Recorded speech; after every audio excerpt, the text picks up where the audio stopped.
The next pitch swung on, popped up, shallow left field. Ozuna coming in to make the catch. Bohm is coming home. The throw not in time.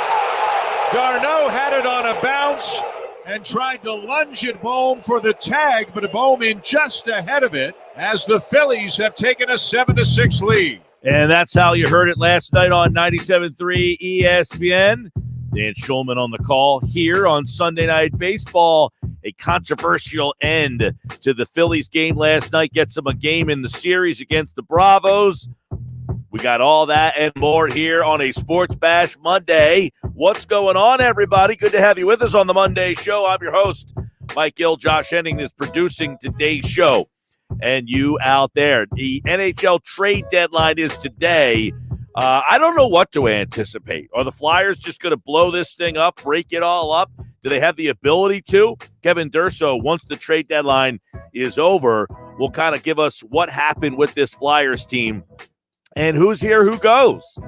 Like, for people out there who are like, it's time to move on from this guy and that guy. Well, there's a lot of challenges with this trade deadline for the Fly Guys, which is Claude Giroux, no trade clause. Jake Voracek, awful contract that nobody wants for a guy that you don't want. I got news for you. If you don't want him, neither does anybody else, especially for what he's getting paid. Kevin Hayes has an outrageous contract. Nobody wants it. The guys that you could possibly see traded today would be Scott Lawton, Travis Konechny, maybe, I don't think Sean Couturier would be traded, but he would be a guy that would be an attractive piece to somebody else. And if the Flyers really want to make a front page news or back page, if you're a daily news fan, then you might trade Sean Couturier and just say, look, he's a good player. He's not a great player. Look, being a good player is not a bad thing. This isn't like a shot at any of the players here, but they are what they are. This Flyers team is what it is. It's got a bunch of good players on it, and good is not good enough. They don't have a great player. I mean, you could make the argument that Claude Giroux is a very good player. I wouldn't say that he's great. I know some people would argue that he's great. Maybe he was great or can be great, but for the most part, he's a very good player.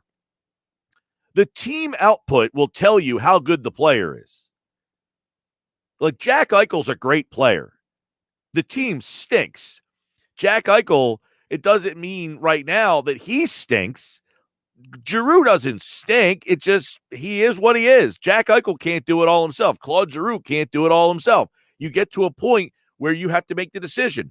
Buffalo's doing it right now as we speak. At 2 o'clock, they are having conversations on whether or not they should trade Jack Eichel. Why? Because they are realizing that this is who they are with Jack Eichel. They are a bad team. Now, they beat the Flyers time and time again, it seems like. These games against the Buffalo Sabres has essentially eliminated you from the playoffs. Think about that.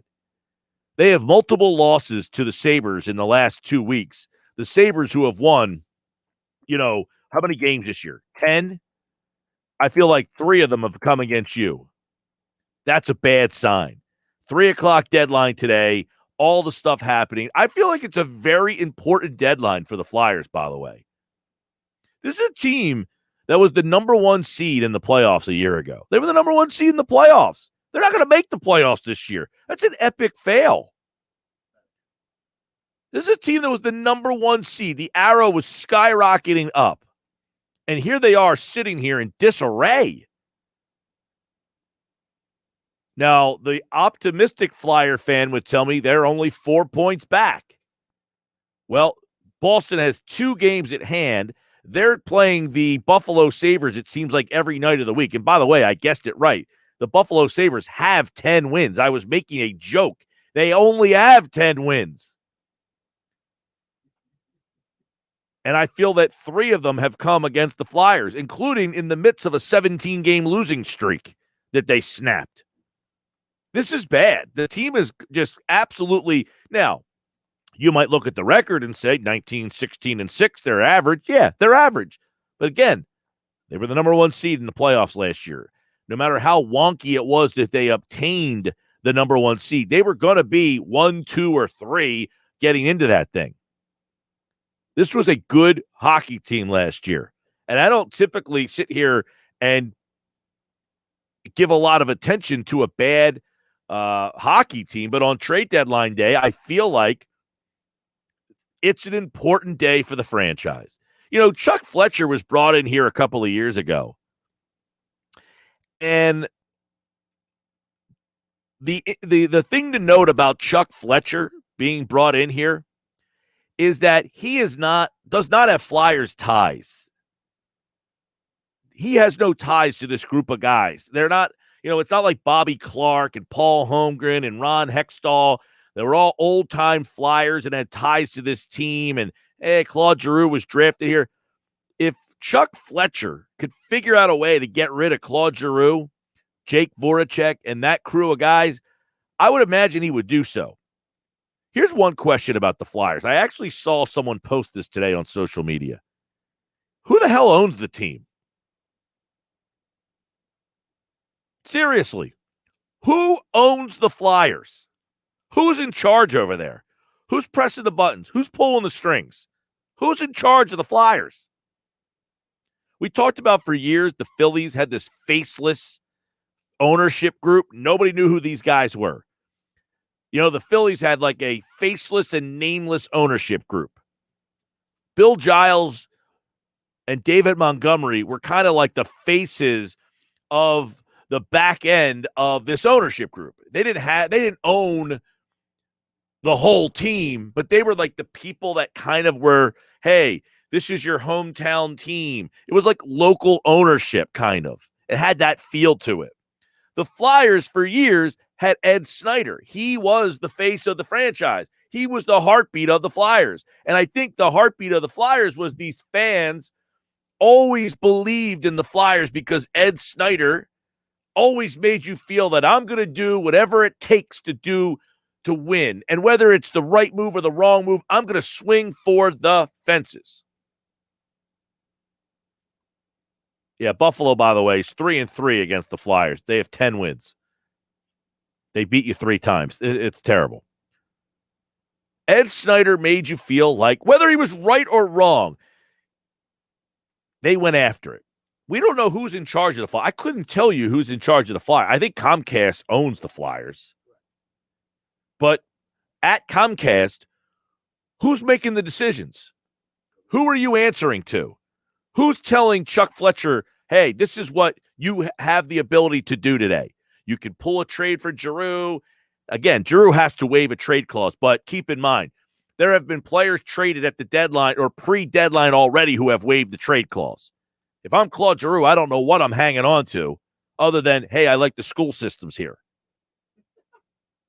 At this point, if I'm Claude Giroux and they approached me and said, hey, we got a trade for you, where do I sign to waive my no-trade clause? It's time.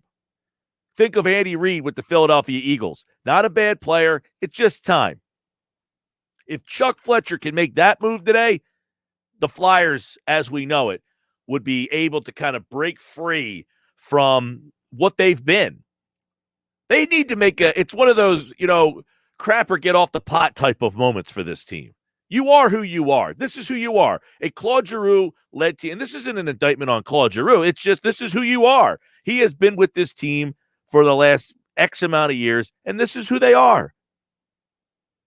Today's a trade deadline. I am very intrigued to find out whether or not Chuck Fletcher has it in him to blow this baby up.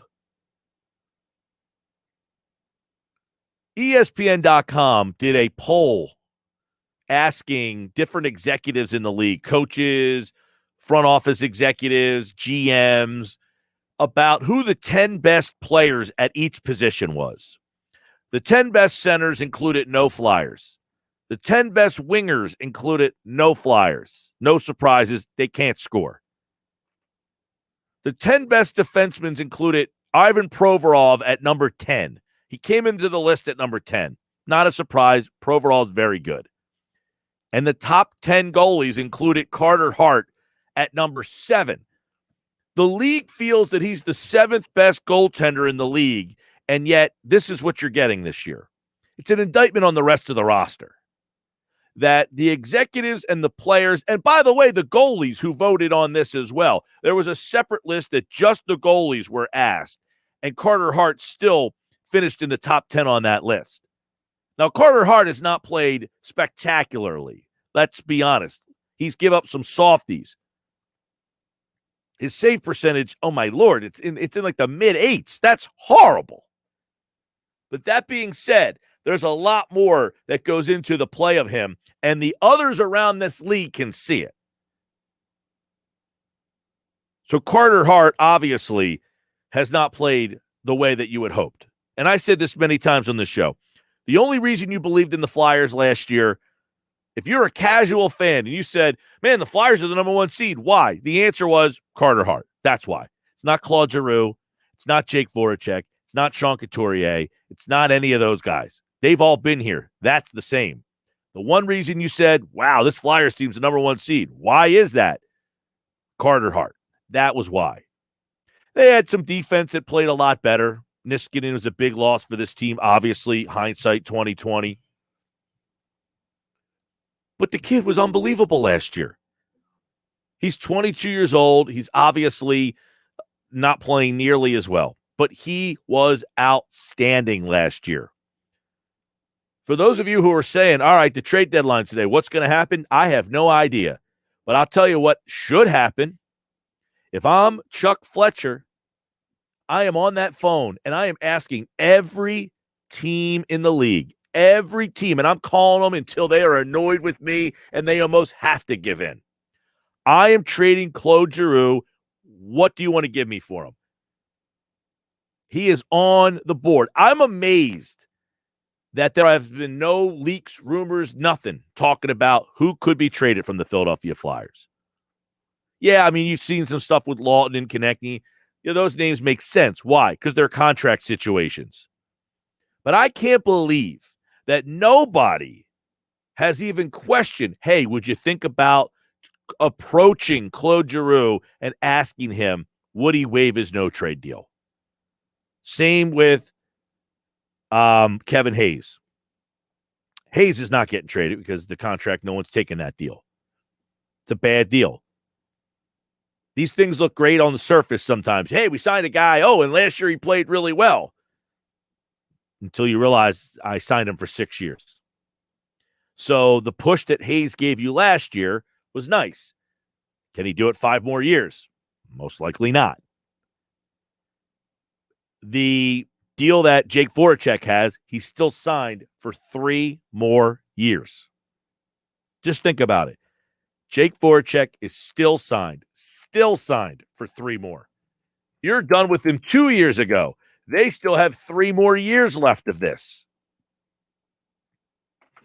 So I don't envy Chuck Fletcher today, but all I know is this. I would be making the calls, and I'm not saying he is or isn't. I have no idea. I'm just surprised we haven't heard anything about it. We haven't heard anything about them making phone calls. You normally hear, hey, the Flyers have been putting feelers out to see if anybody would be interested in Claude Giroux. Hey, the Flyers approached Claude Giroux about waiving his no-trade clause. Nothing. Bupkis. It's a big day today for the Flyers. They could really change this organization. Seriously, trading Claude Giroux, which, again, he has to waive his no-trade clause. I get it. But that would be a huge shakeup of this. It's akin to when the Sixers finally moved on from Allen Iverson. I'm not putting Claude Giroux in the same category of player, but he's been the face of this team, essentially. How long has Claude Giroux been here? I mean, after the 2010 Cup run, Giroux basically has been the face of this franchise. I mean, he was on that team. He's been here since 2007. Claude Giroux first dressed up in a Flyers uniform in the 2007-08 season. He played 2 games in that season. The next year, he played 42. So from 2009 to now, he has essentially been in almost every single Flyers game that has been played. Yeah, he's had some years where he's been hurt or in and out of the lineup, where he missed a game here, missed a game there. But he has been an 82-game warrior. Since 2009, this guy has been on your roster and has essentially been a part of the lexicon of Philadelphia sports. So getting that contract moved is not an easy thing. And you know what? He has to sign off on it. But he's got 1 year left on the deal after this. Next year, Claude Giroux, $5 million. I would imagine that a team that thinks they're a Claude Giroux away from a Stanley Cup at 33 years old might be willing to pull the trigger on a guy if you can get him to relinquish that no-trade clause. Not going to be easy, but I'll tell you what, the groundwork would have been laid or should have been laid long ago.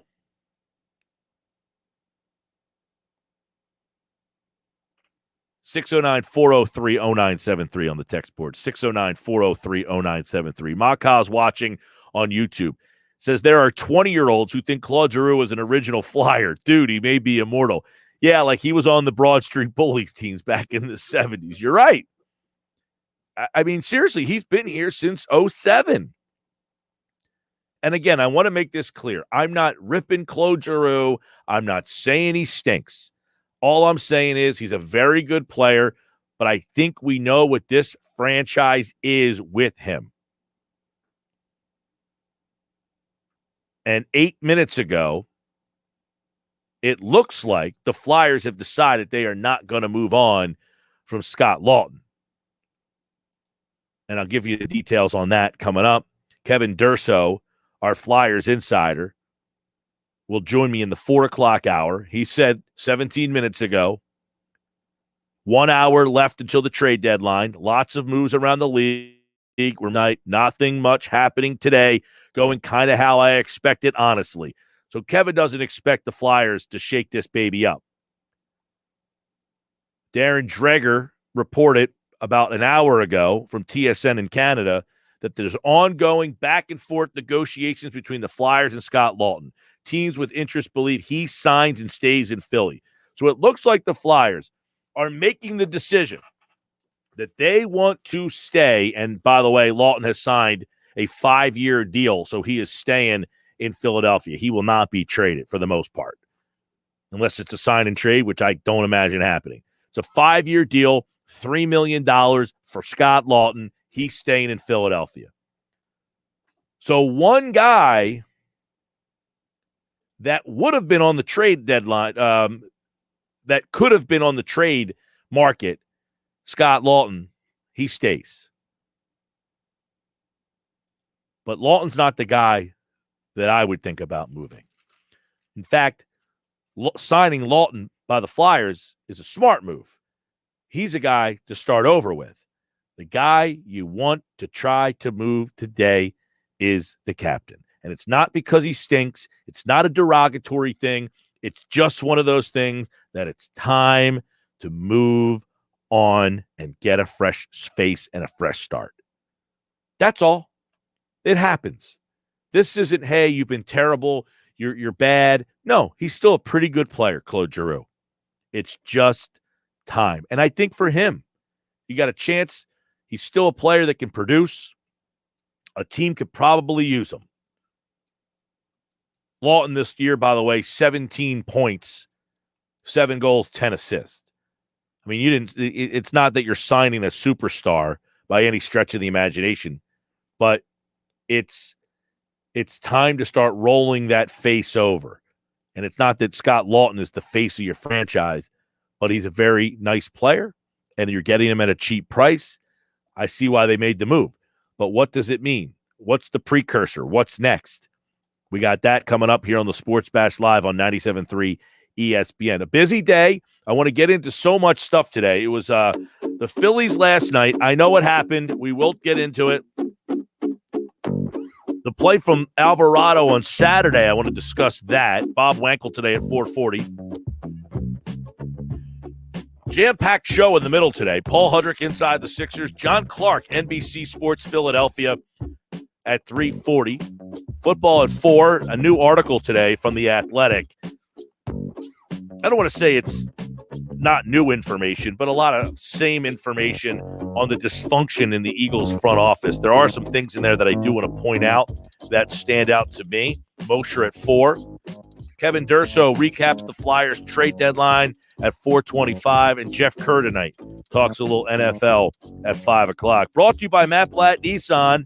The all-new Matt Blatt Nissan open on the Black Horse Pike in EHT next to Home Depot. Online, mattblattnissan.com. I'm Mike Gill.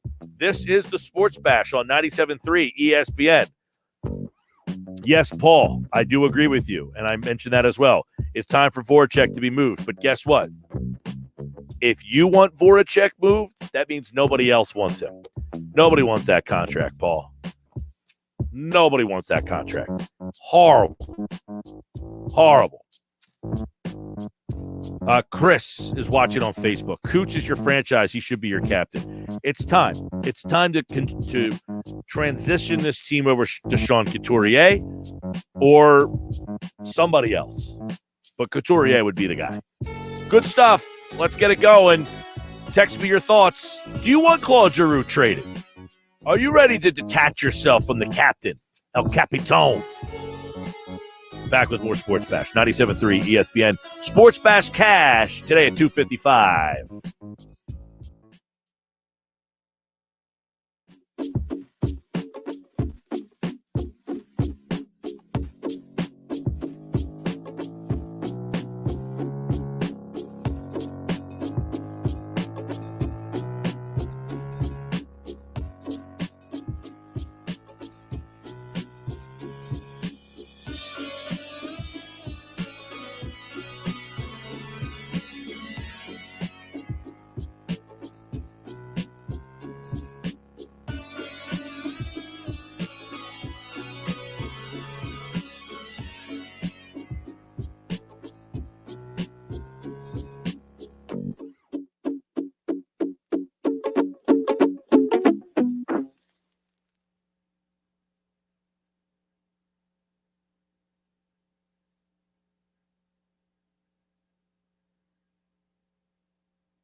All right, Sports Bash brought to you by Matt Blatt Kia. They want to get you approved today. Matt Blatt, 6211 Black Horse Pike, Egg Harbor Township. I'm Mike Gill. This is the Sports Bash. The lineup is up on the screen if you're watching the live video at 97.3 ESPN on YouTube and Facebook. So, interestingly enough, trade deadline today is at 3 o'clock, so about a half hour from now. Alain Vigneault is going to speak right after the deadline, and they just signed Scott Lawton. So I don't anticipate anything major. I'm just giving you my opinion that I think it's time for – I don't even want to say major. I just think it's time for the shakeup. Scott Lawton, 5 years, $15 million. I mean, they make that deal. It's a $3 million per year. It's a pretty good deal.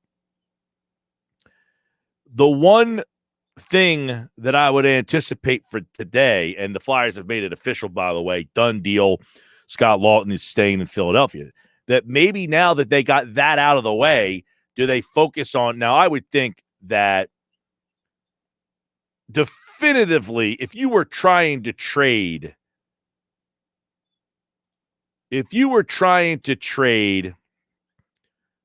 Claude Giroux, that would be first on your list. That would be the thing that you would try to accomplish first. Like signing Scott Lawton would be secondary. So that tells me that Claude Giroux, they're not trying to trade him. But I'm just giving you my opinion, and I think there's a lot of people out there. But I'm wondering how many people out there are on board with that. That would be like, you know what? I think it's time to trade Claude Giroux. Because I hear all the time, hey, you got to try to move Voracek. They're not moving Voracek. If they could, they would. Nobody wants Voracek. And I'm not sure that many people want Claude Giroux, and I don't know what the Flyers would even ask for. It never really comes up all that much. It's one of the weird things about, this situation. He's had this no trip movement clause, so they can't do anything with him. But it doesn't, like a no trade clause doesn't mean the player can't say, you know what, it's time. I just don't know that Claude Giroux has gotten to that point. I don't know that he has said, you know what, I don't want to be in Philadelphia anymore. That's all he knows. He lives here, grown up here, married here, kids here. That stuff comes into play. Does he want to be a forever Flyer? Is that important to him? Does he want to chase a ring, a cup? Does he want to be that guy that does chase around? Do you want to be the guy that at the end of the line gets traded away and ends up playing, I don't know. I mean, who right now, that's the thing with hockey too. You're in situations where the team that's good, like, do you want to get traded at the end of the line and spend your last 2 years in Winnipeg because they're so close? Winnipeg's a good team. Edmonton's a pretty good team. You want to go to Minnesota. Well, Vegas, I don't mind getting traded there. I'm talking about these remote areas in hockey that you can get sent to essentially because they're good. I mean, Toronto's not a bad place to play. Believe me, Toronto's a great city. Winnipeg, not so good. Edmonton, not much going on there. Minnesota, probably not the Minnesota's a great town. Don't get me wrong, but it's cold. I mean, I get it. It's a winter sport. A lot of these places are cold, but you're in Philadelphia. That's a big thing. You're in Philly. It's a lot different playing in Philly than say, hey, guess what? You just got traded to Carolina. Have fun with that. Well, a couple of things. One, remember, Giroux is Canadian. So he might be more open to being traded to a Canadian city than he would be an American city for whatever that's worth. I don't know how true or not true that would be, but I'm just assuming based on how he's talked about Canada, his experience playing for Team Canada. So maybe he would be more interested in Winnipeg than, let's say, St. Louis, for example, just throwing a random. Yeah, no, I mean, him being, there. Obviously, but, again, I don't know what part of Canada. I forget what part of Canada he's from, but there's a lot difference of living on the east coast of Canada or the west side of Canada. Sure. But that being said, does he want to be this vagabond towards the end of his career? Remember, he's got 1 year left on his deal, so he can get traded this year, get traded somewhere, stick there for a year. Then that team doesn't sign him. Now he becomes this guy who's signing a free agent contract, and he's bouncing all over the place. So I don't even know that that's something he wants to do. Again, to me, it's a story that doesn't really get talked about all that much. Like, you have a player of that magnitude, and the team is not performing. And he is not the same player that he once was, but he's not a bad player. A lot of times, like towards the end of the Iverson thing, it was, should they start thinking about trading Allen Iverson? And they did. In 2006, they finally moved on from him after the team was what they were. They got to the finals. They reached this height of heights. They couldn't get any further. Iverson was still a really good player, but the team just was what it was. It just kept getting bounced in the first round. They couldn't really do anything. And people started to say, is it time to move Allen Iverson? I feel like Claude Giroux, it's never discussed. Like, I don't think they ever talk to Chuck, like when Chuck Fletcher speaks, which isn't all the time, but like, hey, any thought of ever moving Claude Giroux, like, never comes up, right? I mean, I never hear anybody ever talk about it. The only thing I ever hear about it is he has a new movement clause, and that's it. Well, has he ever been approached about it? Has he ever been asked, would you waive your no trade clause? Like, I don't think so. I haven't seen any reports that he's ever been asked by the Flyers if he would be willing to move it. Okay, so you said two different things there. I want to follow up on one. First of all, the Iverson thing is a great comparison because Iverson actually won a league MVP. He was considered one of the best players in the game. Well, right. And I said earlier in the last segment, I'm not comparing Giroux to the player Iverson was. But Iverson's a better player. It's a good conversation, though, because Giroux has lasted longer in Philadelphia than Allen did. Giroux has been here for 14 years. Allen wasn't here for 14 straight years. No. So the fact that one guy lasted as long as he had tells me about the complacency, in my opinion, of this organization with the guy on the C on his chest. You have basically said, we're okay with being above average because the guy who has the C on his chest is just good enough to have that C on his chest and be here for 14 years.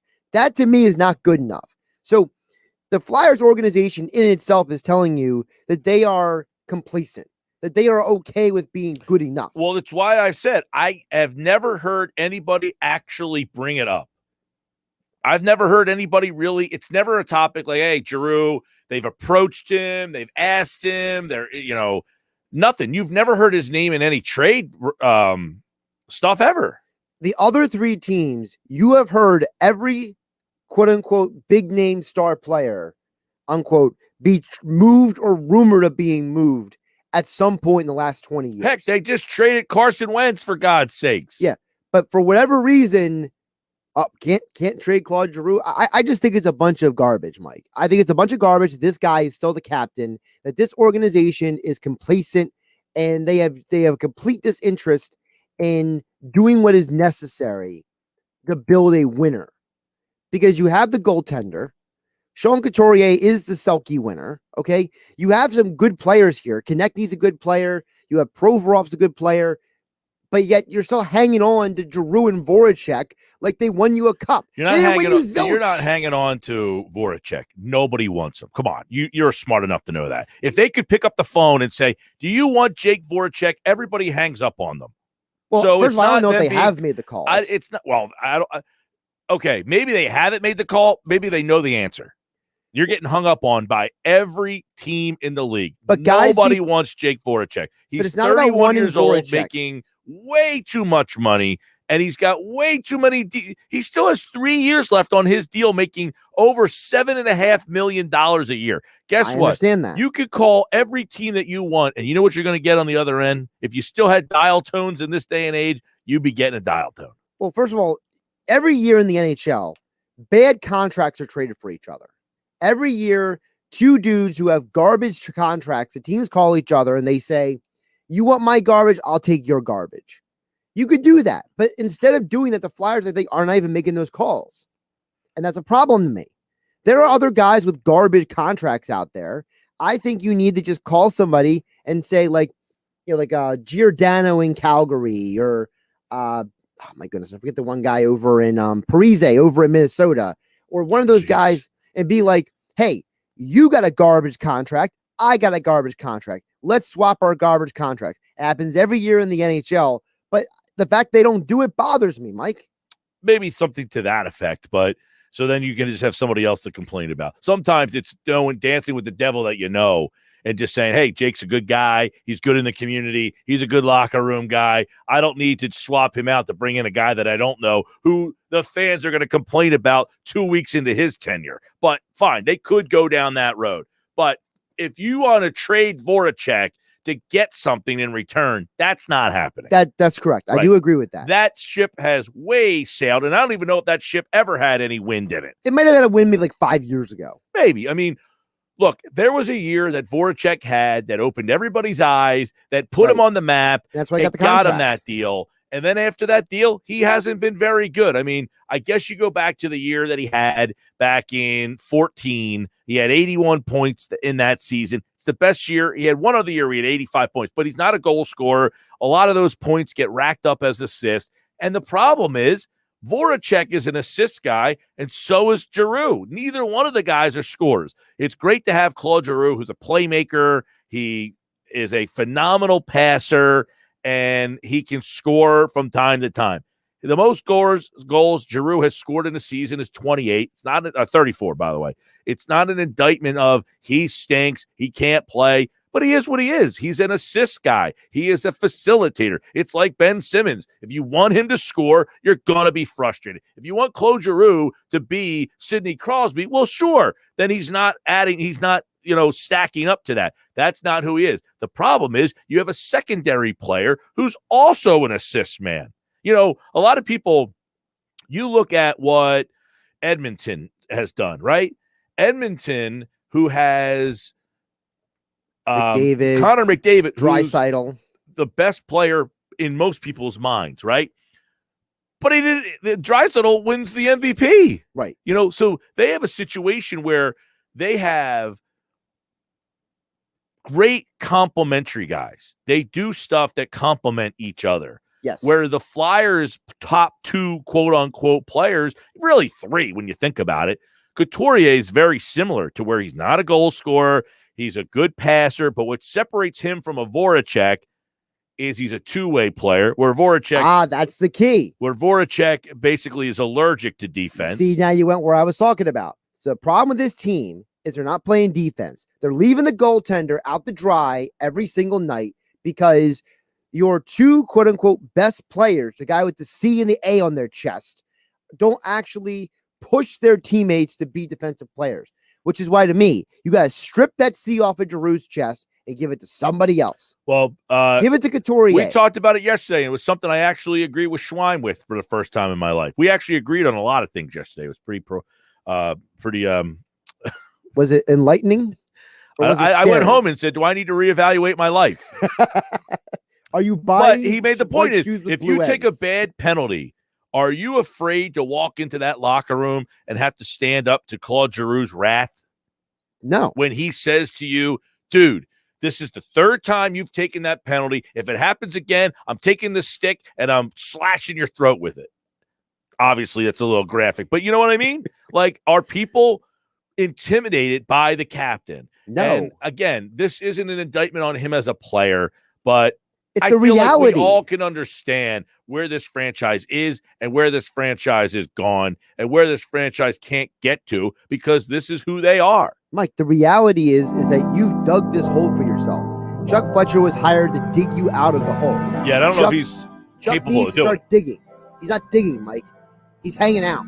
He's having a good time. Well, I can tell you that I don't know with any certainty what kind of phone calls he's made. But if I'm Chuck Fletcher, every call I made starts with the word, are you interested in Giroux?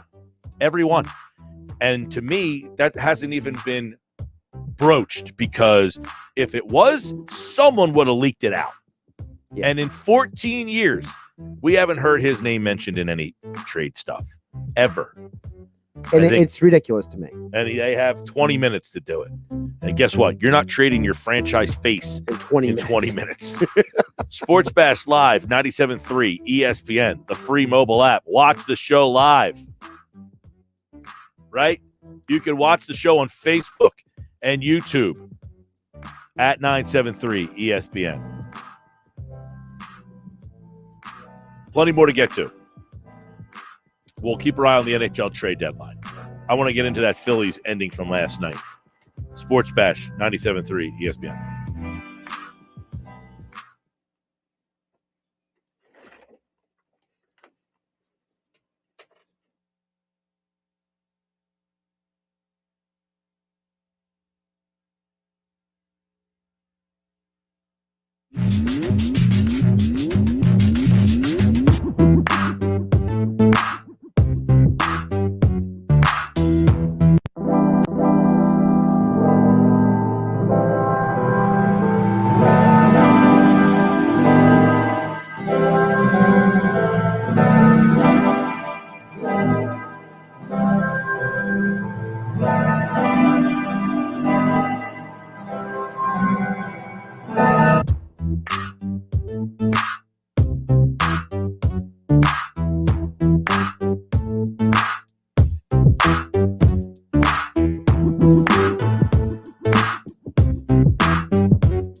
All right, back with you on a Sports Bash Monday, 97.3 ESPN, the free mobile app. Watch the show live on our YouTube channel via Facebook. Just search 97.3 ESPN. You'll be able to find us there. Coming up at 3:20 inside the Sixers, Paul Hudrick. Sixers had an interesting weekend. Now, Friday, a extremely disappointing loss. That was followed up with a highly impressive win. So they had a very frustrating loss Friday night against a bad New Orleans team. And I told you on Friday that I wouldn't be happy if they lost that game. And quite frankly, Friday night, I was a little ticked off at that game. But they followed up on Saturday with a highly impressive outing. That doesn't take away that they did not play very well on Friday against a bad New Orleans team. Here's the thing. They got bailed out a little bit by the fact, and this doesn't matter. I'm not giving them a pass for this Because I talked about it on Friday, how important getting that number 1 seed is. They had a chance to take a game over Brooklyn. Brooklyn lost an awful game at home against the Lakers. They got bombed at home against the Lakers on Saturday. It had the Sixers taking care of business against a bad New Orleans team. I mean, that Pelicans team stinks. And they dominated from start to finish. The Sixers really had no answer for Zion, to be honest with you. I thought Embiid was very lackluster in the game, but then Saturday, he was tremendous. I mean, Embiid dominated Oklahoma City. It's not nearly as good of a team, Oklahoma City. In fact, they're worse than the Pelicans. I thought Philly played a really good bounce-back game, though, against Oklahoma City. What ticks me off is, all right, yeah, Brooklyn lost, so it negated the fact that you lost on Friday night, and then you won, and then they lost, so now you're still tied. You would have been a game up on Brooklyn. Remember, they play Wednesday night. I feel like the game on Wednesday night has letdown written all over it. These two teams that are just squarely situated to battle each other in a great 7-game series, hopefully, they're not going to give us a preview of the Eastern Conference Finals on a Wednesday night in April. They're going to hold off, I think. That's just my feeling. So the Sixers tonight, they take on Dallas. Dallas has played a lot better, by the way. They had a rough start to the season, but they've played a lot better. That's tonight right here on 97.3 ESPN. I will say this. The Sixers Saturday night played a very impressive bounce-back game. By the way, the Flyers did just make a deal. Eric Gustafson has been traded to Montreal. Kevin Durso tweeted out 2 minutes ago. It's a offseason pickup in Eric Gustafson, who scored a goal on opening night, and I don't know that he's been heard of from since. So Gustafson goes to Montreal. All right. So I want to get back to my Sixers point. The Sixers, I thought, as poorly as they played on Friday night, and I was not happy with the way they looked, because I said, if you lose this game, that's a bad loss. It's a bad loss. I thought Saturday night they went to a back-to-back on the road. They kicked Oklahoma City's ass. There's no other way to really describe it. They kicked their ass. Joel Embiid absolutely dominated the game. You know who played well? Korkmaz. Korkmaz played 31 minutes in the game, scored 20. He was 7 of 13 from the field, 4 of 10 from 3. But he had 4 assists. He had 5 steals. Korkmaz was all over the place.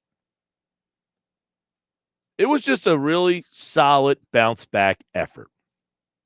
So I will give them that. I think the loss, as well as they played on Saturday, and Embiid was just a handful. It was one of the more efficient games Embiid could play. But as well and efficient and as much as they took care of business on Saturday against Oklahoma City, I think the loss on Friday night was more disappointing, to be honest with you. I tweeted this out Friday. 5 teams in the NBA can win the title. That's it. There's 5. You know it, and I know it. There's 5. Everybody else might as well pack their bags and just watch. Put these 5 teams in the bubble and let them play. There's 5 teams that can win a title this year. It's the Lakers because they have LeBron. It's the Clippers because they have Kawhi. It's Brooklyn because they have Durant. It's Milwaukee because they have Giannis. And it's the Sixers because they have Embiid. That's it. They're the 5 teams that can win a title this year. Everybody else is just hanging around. They're the 5 teams. So the loss that the Sixers had the other night, highly disappointing. Now, Kevin Durant, it looks like, is going to come back, but now you're going to miss Kyrie on Wednesday night. ESPN did their power rankings the other day. Utah was number 1. Phoenix is number 2. Brooklyn is number 3. Philadelphia is number 4. And they write, there might not be a bigger game left in the regular season than the Nets Sixers Philadelphia Wednesday night, right here on 97.3. Now, I will say this. I just said, I forgot about this fact. The winner of the game Wednesday night wins the season series. So if they end up tied for whatever reason at the end of the season, Philadelphia, Brooklyn, the winner of the game on Wednesday night would win the tiebreaker. So there is a little bit more meaning in the game. It's a big week for the Sixers, by the way. They play Dallas Monday. They play the Clippers on Friday. They've got Milwaukee coming up back-to-backs. This is a stretch right here, man. And you can't afford to have a Friday night like you had against New Orleans. You just can't do it. Because first place in the East matters. It means something. So that is setting the scene for what's coming up this week. It's a very interesting, I think there's less than 20 games or maybe 20 games left in the season now. I think we're down to 19 or 20, something like that. Starting tonight, 7:30 against Dallas, 97.3 ESPN. Brooklyn Wednesday, Clippers Friday, Golden State Monday, Phoenix Wednesday, Milwaukee. There's not a gimme in this mix. Not one. This is where you will separate and find out whether or not you are going to be hanging around as the number 1 seed the rest of the way. But there are the 5 teams that can win a title. It's LeBron, it's Kawhi, it's KD, it's Giannis, and Embiid. Nobody else. Donovan Mitchell is not ready to be the best player on the best team that wins a championship. And if I'm wrong, I'm wrong. Devin Booker, a player that I like a lot, he's not ready to be the best player on the team that wins a championship. I don't know who else you could even put into that conversation. Those are the 2 teams that are ranked 1 and 2. Utah and Phoenix.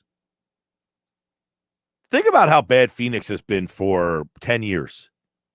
And now they're the number 2 seed in the Western Conference. But Utah, to me, doesn't have a player that can be the best player on the team that wins a championship. Phoenix doesn't have a player that can be the best player on the team that wins a championship, although Booker's close. I mean, maybe Booker needs a year where he loses. And then, I'm not saying he can't get there. And having Chris Paul as his sidekick definitely helps. They're good. Don't get me wrong. Denver, they're weird. I mean, Jokic might be the MVP of the league. Is he good enough to be the best player on the team that wins the championship? That's debatable. I think Dame Lillard's just off of being the best player on the team that can win the championship. I think Dame is a veteran level of Devin Booker. And I don't know whether another team has that player. That a player that's the best player on the team that wins the championship. There's 3 in the East. There's 2 in the West. You got more Eastern Conference teams that have a shot to win the title than in the West. I think the 2 LA teams can do it. I don't know that anybody else has that player. Maybe Mitchell proves me wrong. Maybe Booker proves me wrong. Maybe Jokic proves me wrong. I don't think so. And in the East, maybe Jimmy Butler proves me wrong. Maybe Jason Tatum proves me wrong. Other than that, maybe Trae Young proves me wrong. I don't think so. I think there's 5 teams that can win it. We'll talk to Hudrick about it coming up at 3:20 today. All right, my thoughts on that Phillies debacle last night by the umpires. Next.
All right, Sports Best Live, 97.3 ESPN. The NHL trade deadline is here, and that is it. No Flyers trade other than Gustafsson, it looks like. They did sign Scott Lawton. He'll be back. Gets a 5-year deal, $15 million, $3 million a year, so that will do it.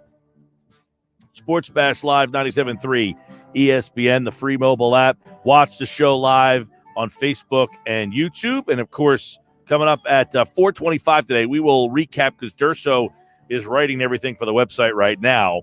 So he'll join us at 4:25 to kind of recap everything that is going on. A couple of comments coming in on the comments section. I want to get to that Phillies situation from last night.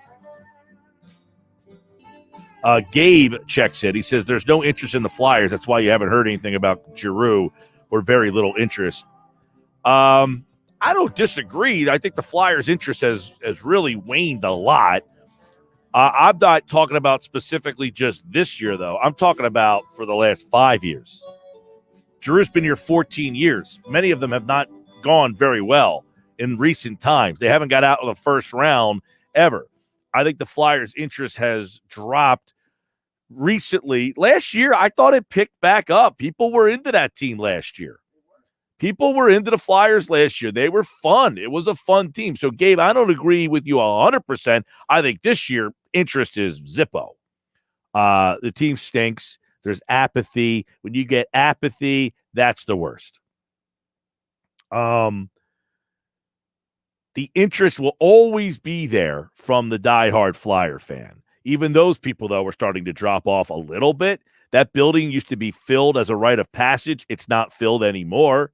Now, this with the COVID is a different situation. But you go back to the last time there was full arenas and the Flyers building was not full. People have become apathetic about this core.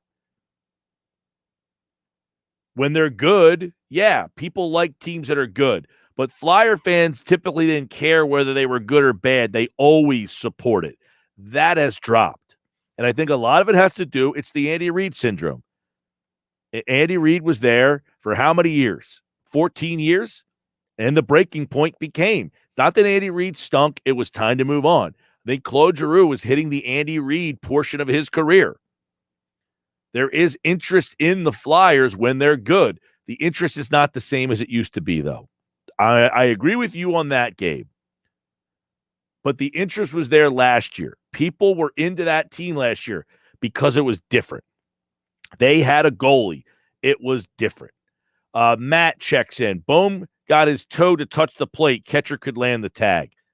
All right, so let's get into this. First off, Bohm did not touch the plate.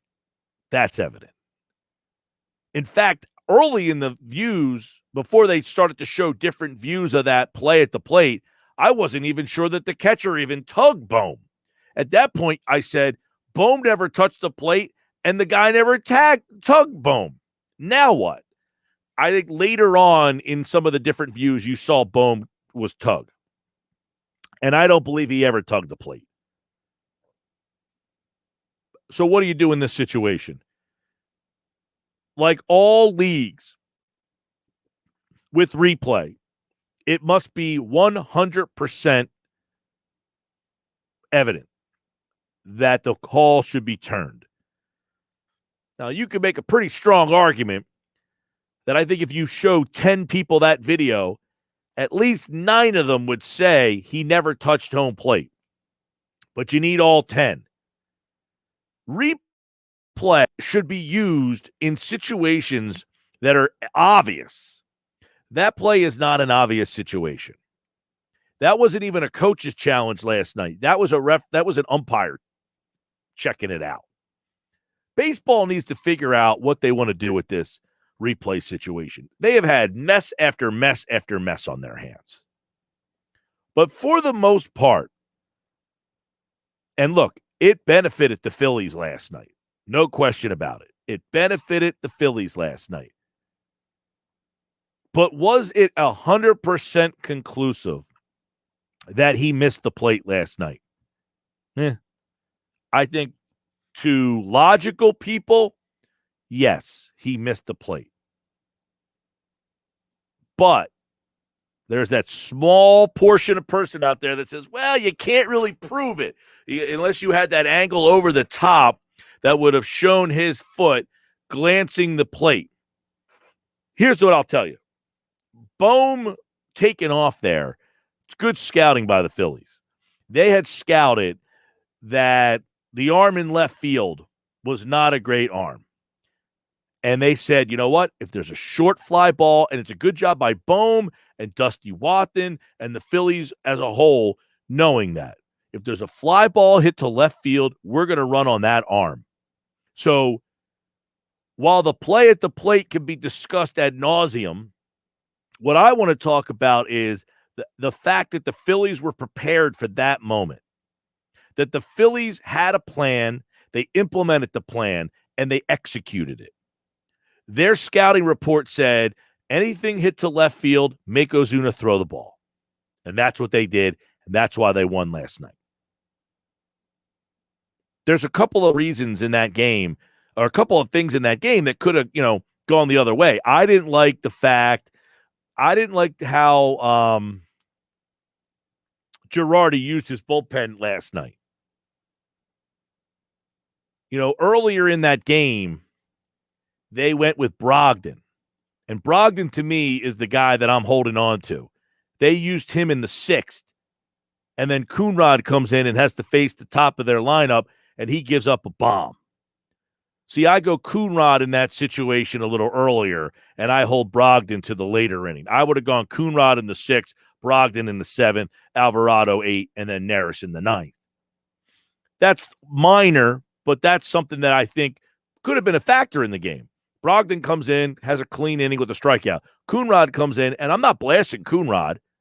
To me, Brogdon's higher on the pecking order, though. But this is where not having Archie Bradley comes into play, because Bradley's now on the 10-day injured list. And who knows how long he's going to be out. We'll talk to Bob Wankel at 4:40 more about it. But it's definitely a situation where the Phillies bullpen is having its first, little adversity here, because Archie Bradley's a pretty important figure in that bullpen. He's kind of looked at as that right-handed setup man. He would be pitching a lot of high-leverage 8th-inning situations. But last night, they went Brogdon early in the game. I was a little surprised by that, especially with the way the Braves batting lineup was kind of set up.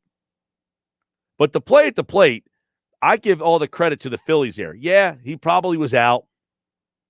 He was probably out at the plate.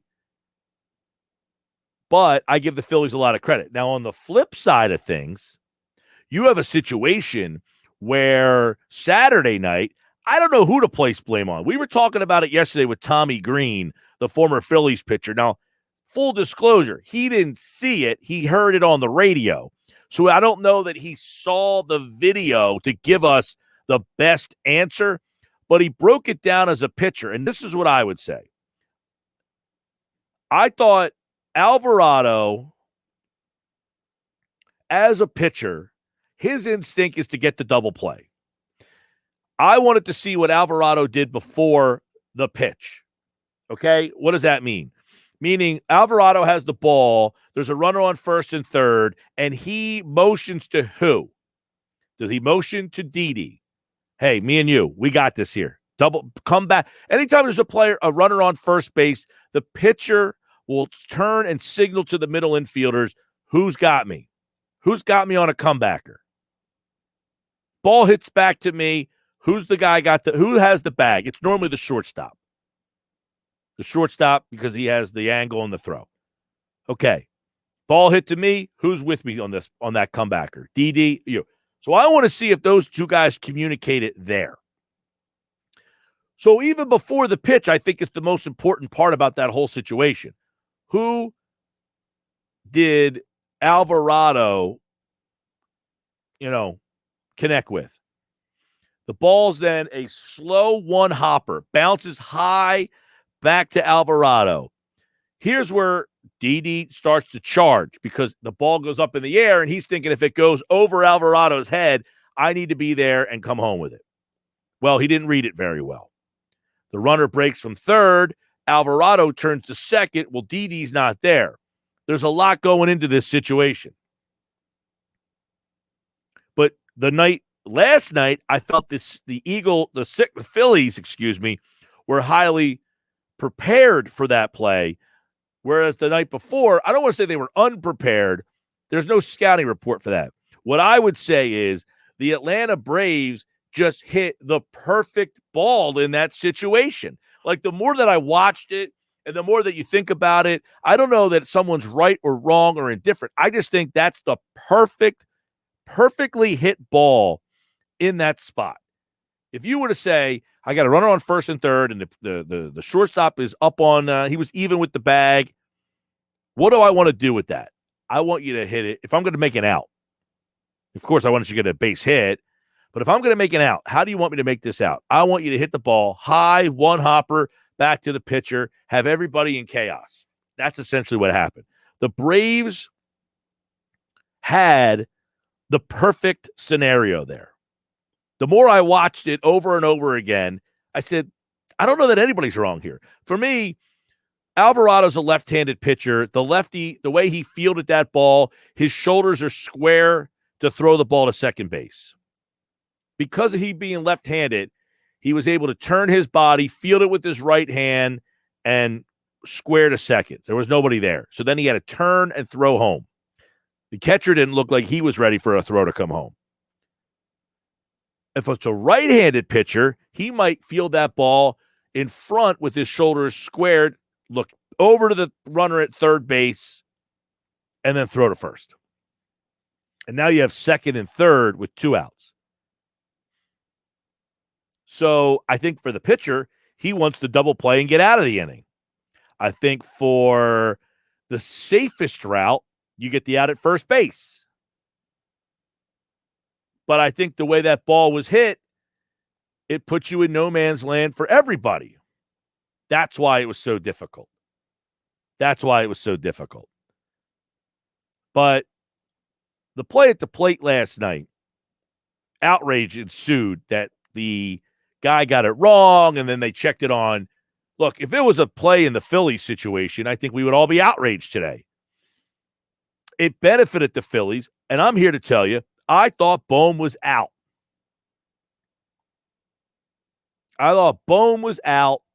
And that the guy got it wrong.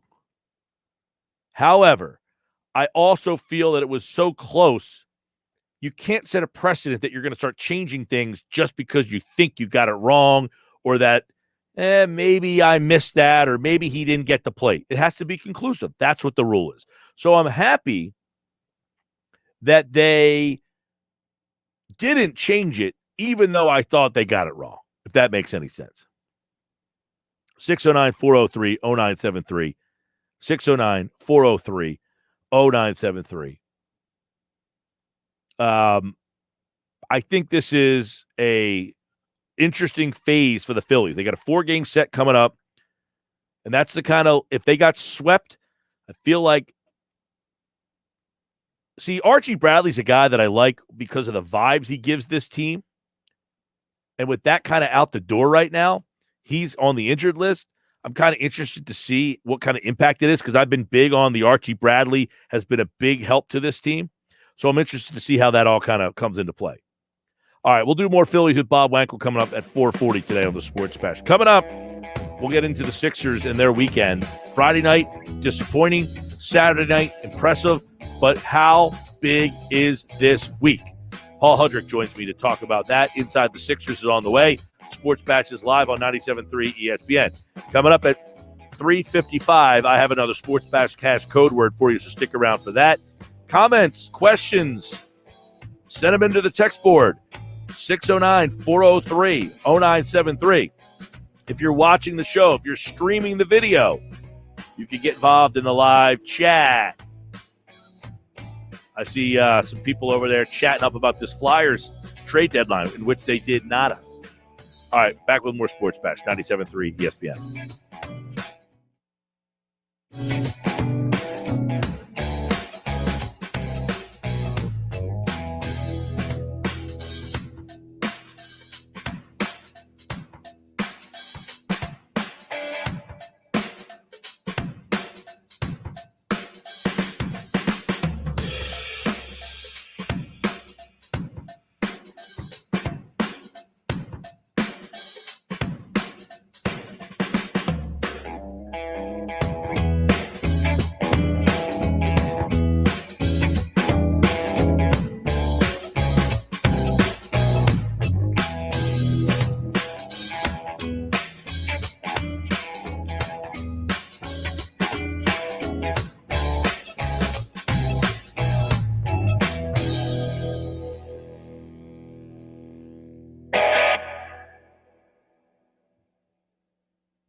right, Sports Best 320, time for Inside the Sixers. Trifecta Therapeutics. Of course, my guys over there in Glassboro, if it's starting to get nice out, so you might be outside, you might be trying to play a little pickup hoops, you might be in your backyard shooting around, but when you haven't done anything all winter long, aches, pains, sprains, they happen. And if it does, contact the guys at Trifecta Therapeutics in Glassboro. They work with the pros and the Joes, trifectatherapeutics.com. Great team over there, can take care of you guys. That weather gets a little nicer. It's time for Trifecta Therapeutics in Glassboro. All right, let's get into the Sixers weekend. Flyers trade, by the way, they send Michael Raffle to Washington and Eric Gustafson to Montreal. So they're the two deals they make. Nothing major as we thought. Talk to Durso in an hour. Right now, inside the Sixers, there he is. Paul Hudrick is back for the Monday edition of Inside the Sixers. Kind of an up and down weekend, Paul. I said Friday I'd be very disappointed to lose to what I think is a bad New Orleans team. Unfortunately, they did lose that game. I thought they really bounced back. I mean, sufficiently enough for me not to be as angry as I thought I would be. Right. I would say, it's hard to take much away from either game because I agree with you that New Orleans game, there's no excuse for it. And they said that after the game. You have to win that game. That's not a very good team. Yeah, Zion is great, and he was great. He was unbelievable, as a matter of fact, and he's been really, really good for them recently as he's kind of taken on more of like a point guard role. But still, the surrounding cast isn't as good. I thought Joel Embiid missed a lot of shots that he normally makes. I know some people were kind of going on and on about, Steven Adams, because Steven Adams plays him physical. I didn't see that. I saw Joel Embiid, who has been unbelievable in the mid-range this year, miss a ton of mid-range shots. That's what I saw. And then other than that, I just saw a lackluster effort. And I thought Danny Green kind of put it perfectly. He said they thought they were just going to show up and win that game.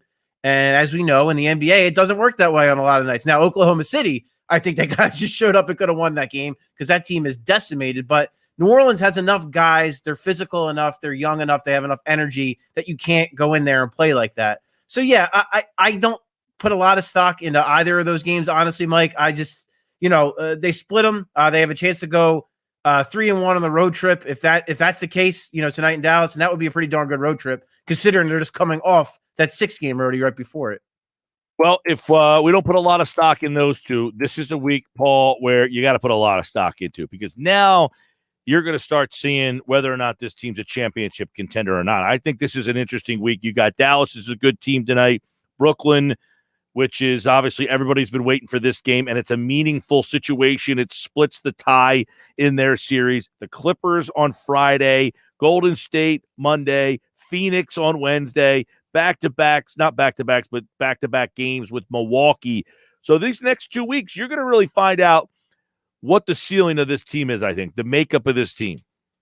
It's going to answer a lot of questions because, that 7-game stretch is going to be brutal. They play three of the top 6 teams in the league, including Milwaukee twice on the road in a row. So you're just praying for a split, I think, in that scenario, because that's really difficult. And I believe the Phoenix game is at home. Then you're in Milwaukee back-to-back. So that's brutal. But then after that, the last 12 games are pretty soft. So that's why these next 7 games are huge. If you can just, keep your heads above water for these next 7 games, play good basketball, and it's also going to be, I think, a little bit, like you said, a little bit of a litmus test. We're going to see how these guys kind of react. We're going to see, can Joel Embiid stay healthy and stay kind of stay in that MVP conversation? Because I think these next 7 games will go a long way in kind of determining that. Where is Ben Simmons offensively? What is Ben Simmons offensively? And how will he do against some of these better defensive teams? Tobias Harris has been so good, been a closer this year. How is he going to, look against those kind of teams? Because this is a guy also, kind of like Ben Simmons, has a lot to prove in the postseason, considering, how poorly he played last year against the Celtics, and that he was really just okay the year before that. This is clearly a different player. We'll see if that translates to the playoffs. And then the bench, Mike, is such a big question mark, pretty much up and down throughout the entire bench. Lots and lots of question marks. Definitely. And this 4-game stretch starts tonight. You can listen to the game on 97.3 ESPN. I guess some of the things, what is Ben Simmons offensively, and whether or not that translates to playoff basketball or not. I mean, what did you think of Simmons over the weekend? there was nothing like that stood out. He wasn't awful. He wasn't very, the game on Saturday night, I mean, he wasn't a big part of, but, it does. If you were to describe Ben Simmons offensively for this year's team, what would it be? Maddening, probably.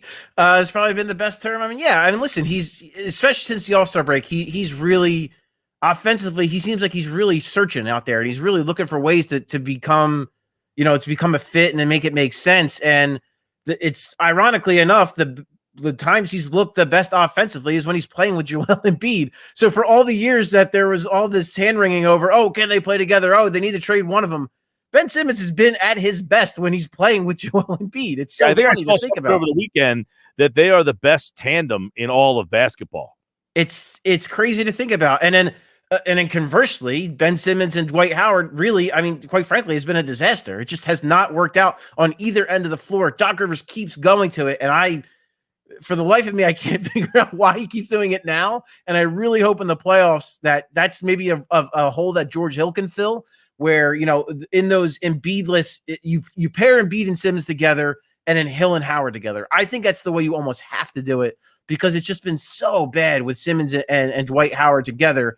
And listen, both guys have played well in different stretches, but I don't think you can make it work, especially offensively. And yeah, with Ben, it's just, I think another ball handler in lineups is what he needs most of the time. I really liked actually what he did in OKC. Not necessarily, listen, I get it. It was against OKC. They're a bad team. And a bad shorthanded team for that matter. But him playing more at the 4 with Tobias Harris out, I thought he looked better, because I think he looks better. Like, Doc Rivers doesn't want to call him a traditional point guard. Okay, but you're playing him like a point guard. So let's just call that like we see it. So I would like to see him more in lineups with ball handlers. That's why I think George Hill is going to be such a big part of this. And I'm really eager to see what it looks like, because I think playing lineups with George Hill and Ben Simmons, especially down the stretch of games, the close games, I think could change completely Ben Simmons' role and his viability to play with a guy like George Hill. All right. Well, I started with that, and then, the fact that he hit a couple of foul line jumpers. I mean, that's about as far out as we've seen him. Progress. A couple of 3-point shots. But again, this is back to when he actually pulls the trigger on a outside jumper, they typically go in. I'm not going to say he's going to be a 75% shooter, but can that be something that he adds? And if he does, is that enough for him to add another, that you would say, wow, he peeled the onion and add another layer of offense to his game? Is that the next step?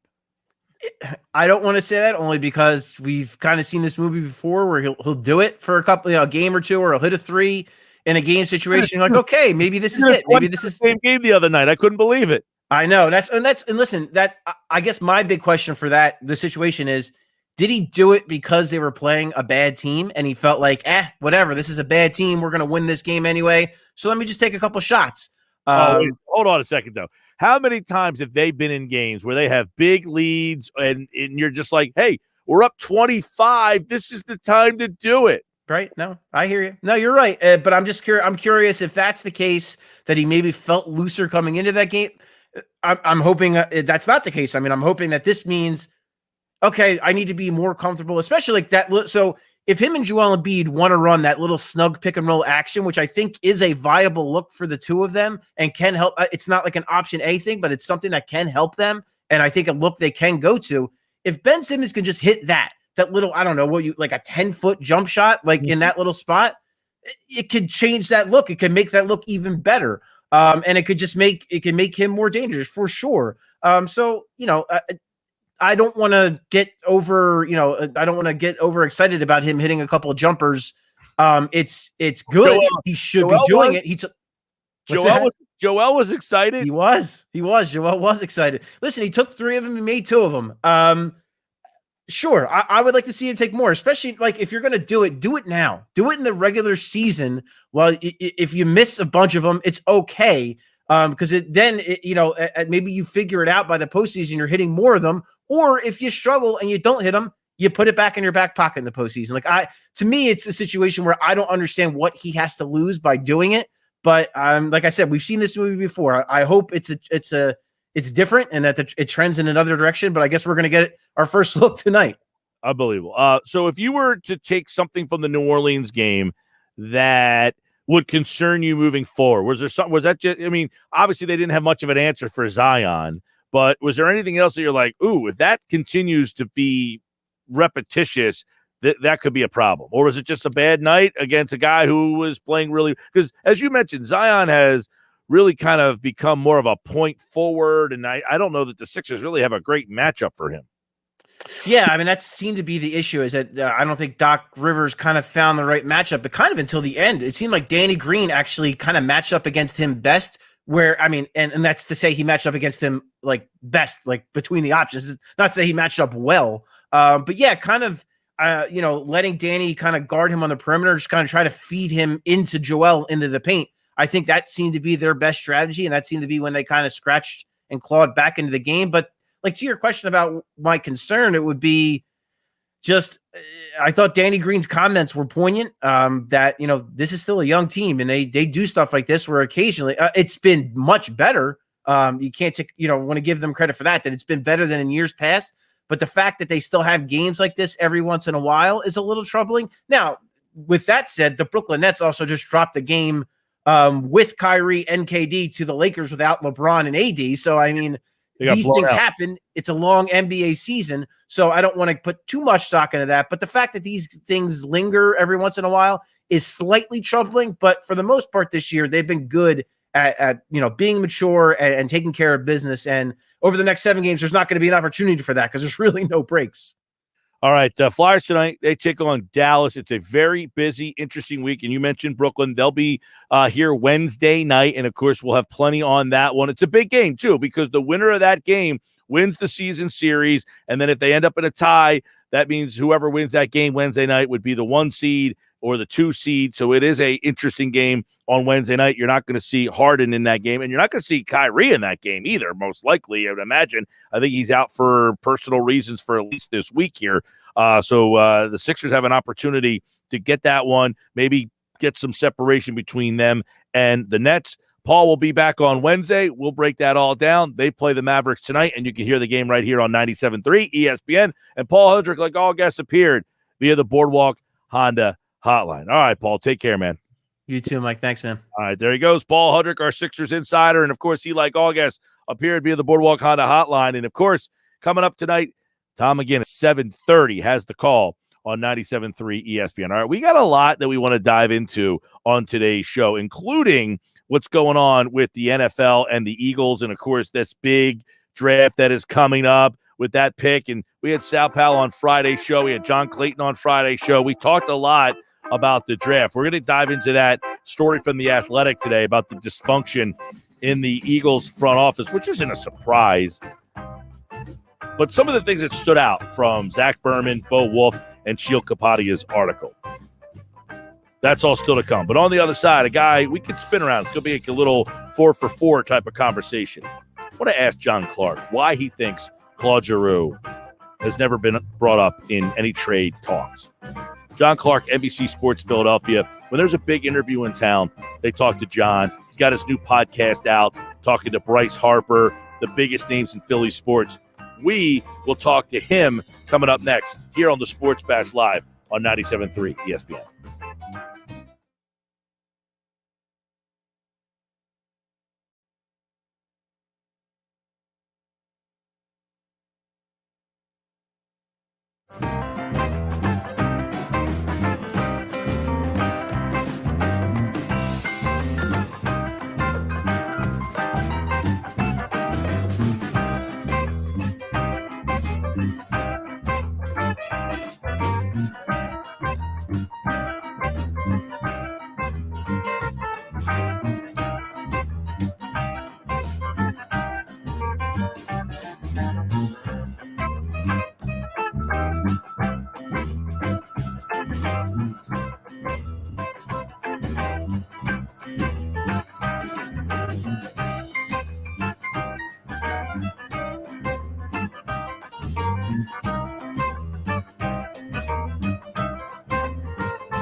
Welcome back. Sports Bash Live, 97.3 ESPN, the free mobile app. And, of course, you can watch the show live on Facebook and YouTube. Search 973 ESPN. John Clark, NBC Sports Philadelphia, going to join us here in just a second as he is the host of the new podcast called Take Off with John Clark. He has interviewed guys such as Bryce Harper, Doug Peterson, big names in Philadelphia sports have talked to John Clark. His new podcast is called Take Off with John Clark. Subscribe to the podcast wherever you listen to podcasts, Spotify, Apple. You can watch the video portion of it as well.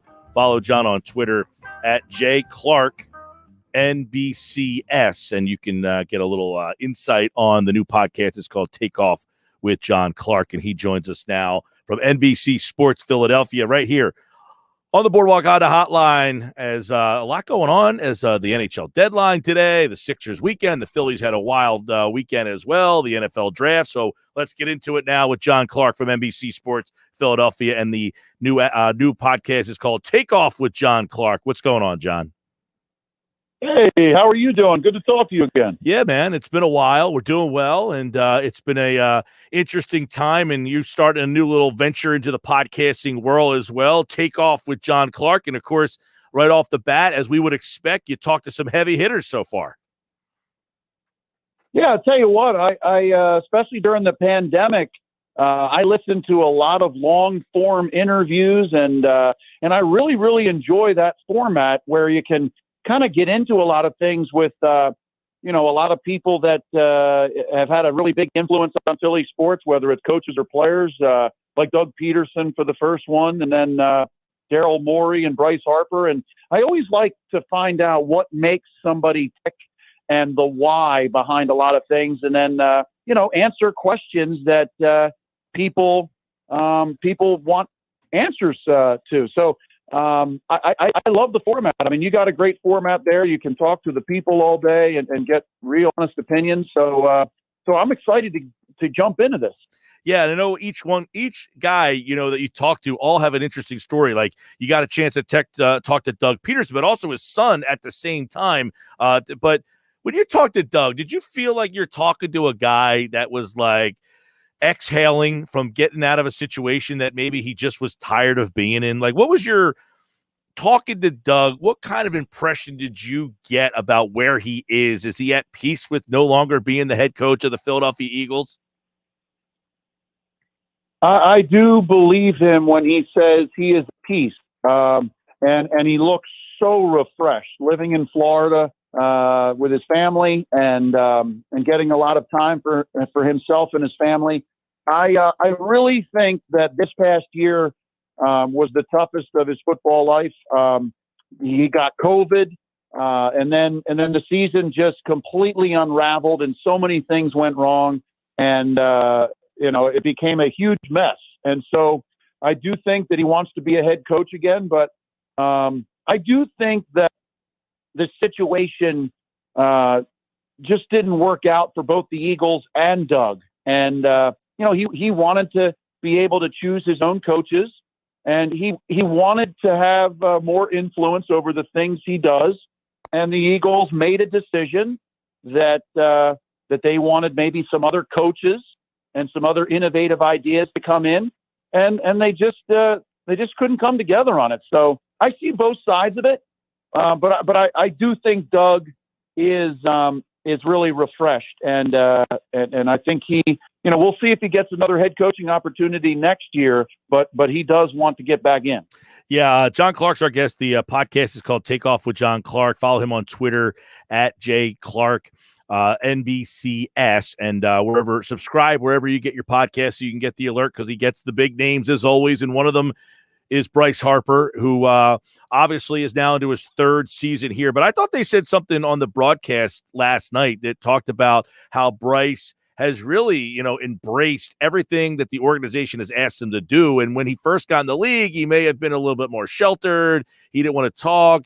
Last night, he's the guy that's being interviewed while he's in the on-deck circle. So talking to Bryce Harper for your sit down with him, what was something that really stood out about Bryce's personality and why he has kind of fit into Philadelphia? When some people were is he going to fit in here? He doesn't have that kind of personality. It seems that his personality has changed with being here.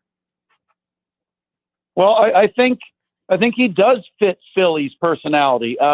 And the one thing that I did ask him, I said, Bryce, shoot me straight. It's almost like you have a really good marketing person that helps you come up with all these things, the connection to the Fanatic and wearing the Fanatic shoes, and then the clear Wooder shirt, and all these things. And he always seems to say the right thing and talking about Philly history.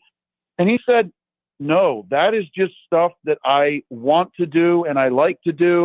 And it just comes up and I feel like doing it. And he says, I'm not going to do something else that somebody else wants me to do. It comes from me. So I thought that was really cool. And just from talking to people that talk to him, he really, honestly, genuinely loves Philly. He loves living here. He loves the organization. And he really wants to help bring this city a parade again. And that is genuine. I really think that the way he plays, I mean, you've seen, those plays where there's a foul ball and maybe you don't want him almost running into the side wall out there or sliding into it. He's all in 100%. Reminds me a little bit of Pete Rose, the way he plays the game, and he swings violently. So he's all in. And I mean, if you look back, you think about it, he signed a 13-year contract with no out clauses, no trade. He wanted to be here for the duration, and his kids are going to be raised here. Both of them only know him as a Philly. So it is genuine, the love that Bryce does have for this city. John Clark, Take Off with John Clark. Subscribe anywhere you get your podcast, Apple, Google, Spotify, the whole nine. He's got great ones. He's got Doug and Josh Peterson started it off. Coming to America actor and comedian Michael Blackson was an excellent one on his return to Philly. You can go back and listen to that from March. Jalen Mills, we'll get into the Eagles in a second, but I want to ask you about your conversation with Daryl Morey, because he's another guy that feels like he has embraced the Sixers fans and he engages with them. I mean, this is a guy that, if you talk to him from afar, you might say, he's a little quirky or whatever. But the more you sit down and the more you peel the onion from Daryl Morey, it seems like he was perfect for this job. Yeah, look, he's highly intelligent, and he look, him and Sam Hinkie, they really brought analytics to the NBA. They really did. And, I think he is heavy into analytics, but he also understands, like a guy like Doc Rivers and what Doc can do with good coaching. We've seen that with Tobias Harris and such. So I look, it's fascinating because Daryl Morey had all those years with the Rockets, and he couldn't get over the hump and beat one of the greatest teams assembled, the Golden State Warriors. So I remember when I first sat down with him when he was hired here, he legitimately thought he was going to take a year off, and Sixers went after him quickly and right away when he was leaving the Rockets. And believe me, they paid him a lot of money, but he saw Joel Embiid and Ben Simmons, and he says, you know what? I think I can win with these guys. And he badly wants to win his first NBA title. So I think you've got the perfect mix with the Sixers, with Daryl and Doc, and then young stars. And they're going to make sure they get it done someday. I truly believe that the Sixers, and I believe they have the best chance out of any of the teams in the city of winning a championship during this time with Joel Embiid and Ben Simmons. I think it will happen. Don't know if it's next year, this year, 2 years, 3 years, 4 years, but I think it will happen. Well, John, if we were having this conversation about this time last year, we would say maybe it's the Flyers who have the best shot to win. I mean, the goalie, I said, I want to get your opinion on this because obviously you've been covering all the teams for so long. Claude Giroux has been here for 14 years. Do you find it fascinating? I know he has a no trade clause, but have they ever approached him and said, hey, it's 10 years, it's 12 years, it's 14 years. Would you want us to explore? I feel like no rumors, nothing's ever got out about them talking about trading Giroux. I mean, even Allen Iverson, at one point, the fans said, all right, it's time. Andy Reid, okay, it's time. Claude Giroux feels like it's never even been discussed. Yeah, you're right. You've never heard him mentioned as a high priority for teams to either get or for the Flyers to unload him. Look, Claude Giroux and Jake Voracek, they make a lot of money. And are they ascending players at this point in their careers? Most likely not. So I don't think a team would really set out to trade for Claude Giroux or Jake Voracek. And this year, I really, it's stunning to me what's happened to this team since last year when they went to a Game 7, 1 win away from the Eastern Conference Finals. They were playing well, then COVID hit, and they had an outbreak on the team. They haven't been the same since. I'm not saying that is the reason, but there is something missing. It's almost like this team became fragile. The mix just isn't working, and then I think there's been a breakdown of trust between the goalie and the defense, where I don't know which started first, but obviously the goalie has not played as well. Carter Hart is having those growing pains, and then the defense obviously has not played well. And so I think that both start to do other things out of their comfort zone and try to make up for the other. And so I just think there's a trust broken there with the defense and the goalie. And then, like Alain Vigneault said yesterday, there's too many mistakes being made by our most experienced players. So it really is hard to understand, but something's going to have to be done in the offseason because something is broken with this team. It's crazy. I mean, and to me, John, you were excited and believed about the Flyers because of Hart, not because of Claude Giroux, not because of Jake Voracek or Sean Couturier. All good players, nice players, but you really believed in them last year and were excited because they finally had the goalie. And now the goalie's not playing well, and you see what this team has become. And I think that is kind of, I don't want to say an indictment on Giroux, but that's why I thought maybe Chuck Fletcher would have today tried to say, you know what, it's time to shake this thing up because, quite frankly, I think we know the results of this if you keep these guys. And he's got one more year left on the deal. Voracek's got a couple. I'm just surprised that we've never heard anything in regard to trying to move him over the last, 3 to 5 years. I think that is one of the more interesting stories in the city. And then, of course, John, there's the Eagles, who are always on the front page of everything. You talked to Jalen Mills. He went to New England, but there seems like there's so much turmoil over there. But I want to ask you this. They went 4-12 with Andy. Andy left. They brought Chip Kelly in. The next year they won 10 games. Does this team feel like it can be similar to that, or do you think we're in the middle or the start of a bad period of Eagles football? Well, I think it's going to be more like what happened after Chip Kelly left and Howie Roseman had to undo Chip's disastrous personnel moves. I think this is going to be a really down year. You know, you want to have some hope, and I do have some hope because they have the easiest schedule in the NFL coming up this year. They don't play a team on the road that had a winning record last year, so they do have an easier schedule than they had last year. And to me, I think it is going to be a down year, but I think this year is all about finding out if Jalen Hurts can be your quarterback going forward. And when I interviewed NFL draft analyst Daniel Jeremiah for the podcast this past week, he made a really good point that he believes the whole reason they traded from 6 to 12 was to get the extra draft pick for next year, the first round pick, as insurance for Jalen Hurts, that they're not completely sold on him and they don't know what they completely have with Jalen Hurts. So what they want to do is they want to have that availability next year and optionality, as Sam Hinkie and Daryl Morey have said, where you have those possible 3 first round picks next year and you can go up and get one of the top quarterbacks that's going to come out or trade for a Russell Wilson. So I do think that this is all about finding out if Jalen Hurts can be the guy.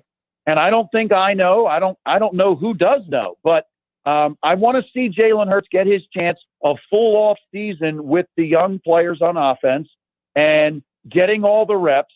And let's see if he can do it. And then if not, okay, then you go ahead and you go get a quarterback another way. John Clark, NBC Sports Philadelphia. He interviews the biggest athletes, coaches, personalities on the Takeoff podcast with John Clark. Subscribe anywhere you can get your podcast. So who is your next target to appear on the Takeoff? Who are you trying to track down?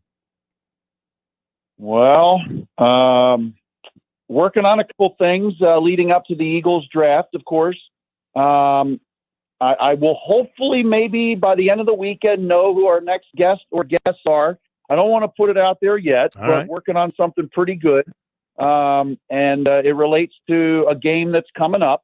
But, look, I think podcasts are a great format where you can have a little bit more relaxed conversation with the athlete or the coach and get a little deeper about stuff and they open up a little bit when it's kind of a long form interview. So it's an exciting thing. And look, I think this is an exciting time. You're going to see hopefully the Eagles rebuild their team, start to do it with the draft, and then Sixers looks like they're going to go in as one of the top 2 seeds to the playoffs. And hopefully they can make a long run. Obviously the Flyers doesn't look like they're making the playoffs, but the Phillies, I think they have a chance to compete all summer in this division. They may have to make a trade at the deadline to get a starting pitcher for the end of the rotation or a center fielder, but I think they can hang there and compete for most of the summer in the division. All right. Yeah, you're right. It's a very interesting time in Philly, and obviously check out the podcast, subscribe wherever to get your podcast. Follow John on Twitter at JClarkNBCS for more. And John, we appreciate your time, man. Good to catch up. Hey, thanks a lot for having me on, and I actually can't wait to get back down the shore. Memorial Day weekend is coming soon, and that is one of the best weekends of the year when you start to smell the bay again, driving into the shore towns. I mean, there's nothing better. Nothing better. That's why we stay here. We don't like going up to Philly. It's too hot up there. Come on down anytime you want, John. You're lucky. You're lucky. All right, brother. Take care. John Clark, NBC Sports Philadelphia. And again, the podcast is called Take Off with John Clark. It's really good. Long-form conversation, as he talked about, with a lot of the big names that you want to hear from. Daryl Morey, Bryce Harper, as you mentioned, the good stuff with Doug Peterson and his son. So make sure you subscribe to John Clark's podcast. I'm Mike Gill. This is the Sports Bash. We know that you're already subscribed to the Inside the Birds podcast. It's football at 4 when we come back here on the Sports Bash Live on 97.3 ESPN. Geoff Mosher's in the house today. We will dive into a lot of draft and a lot of Eagles and some NFL conversation. Giovanni Bernard, by the way, the running back from the Bengals, he just signed a deal with the Buccaneers. Not really sure. I mean, maybe he was just Bengaled out. I mean, I always thought he was a pretty nice player, had the speed, but Tom Brady personally recruited Bernard. Would have been a nice fit here, I thought. Although the Eagles went with Jordan Howard. All right, so when we come back, we got that, football at 4, and then Durso with all the Flyers news from today. 2 trades and a signing for the Flyers.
Football at 4 is powered by the Inside the Birds podcast, which dropped this morning. A new edition is out with Geoff Mosher and Adam Kaplan, and it is brought to you by PropSwap, America's sports betting marketplace. Sell your sports bets and take your profit.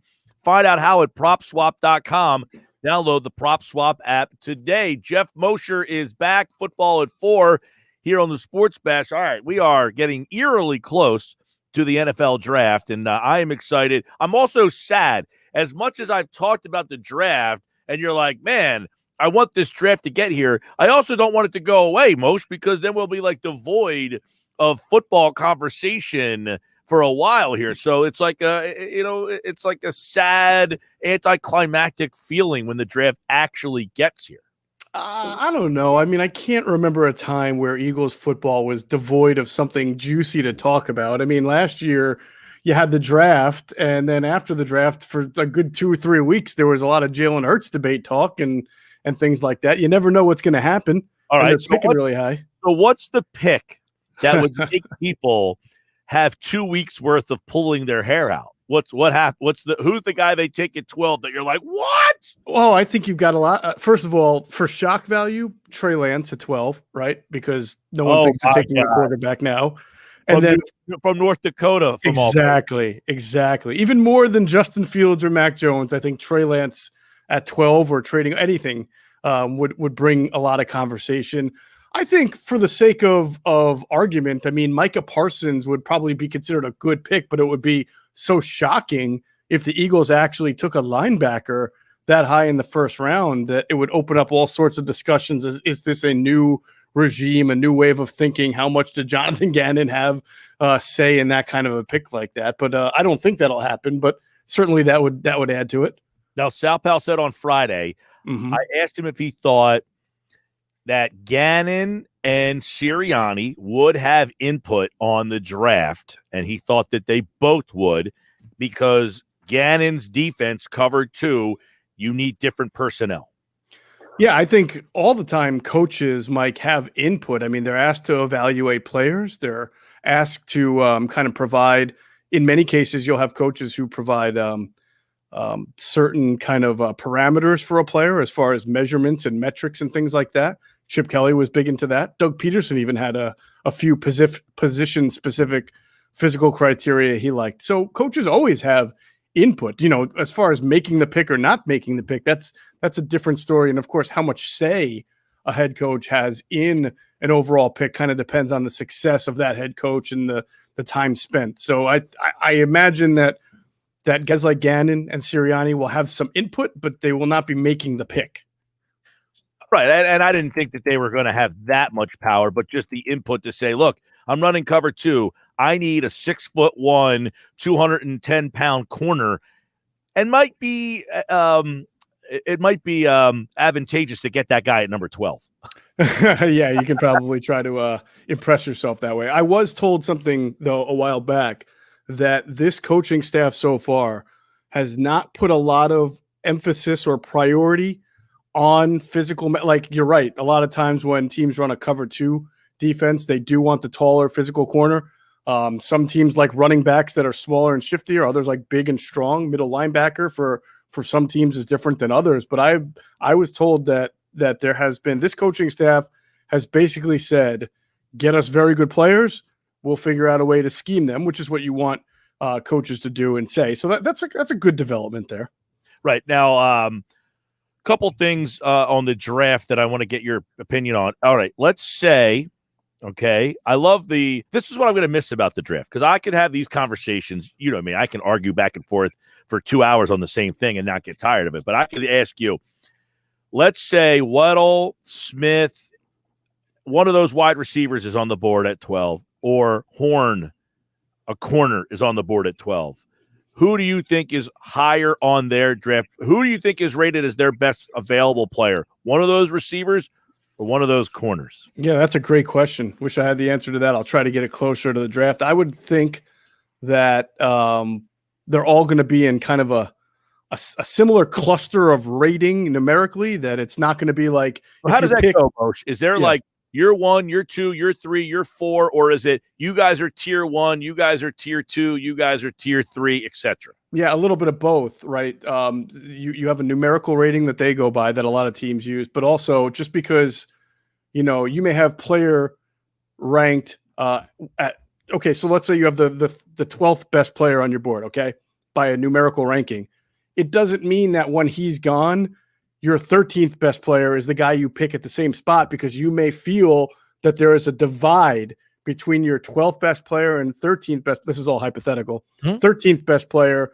That is the difference. The divide is big enough per round. So you might say, all right, these are my first rounders. Okay. It ends here. This next guy, yeah, he's 13th. That other guy is 12th, but they're not in the same realm. So this is where our second round talent begins, right? And then so on for third, fourth, and fifth.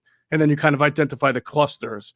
So like, for example, a long time, I think Daniel Jeremiah last year had Jalen Hurts ranked as his 50th overall prospect, 50th best prospect, which would tell you that I think some people looked at it and then said, well, that's naturally then a second rounder, 32 teams, 64 but that's not necessarily the case if you don't believe that there are 49 first and second round players, available players. You're just literally ranking the player by value 1 to whatever. Round specifics are different.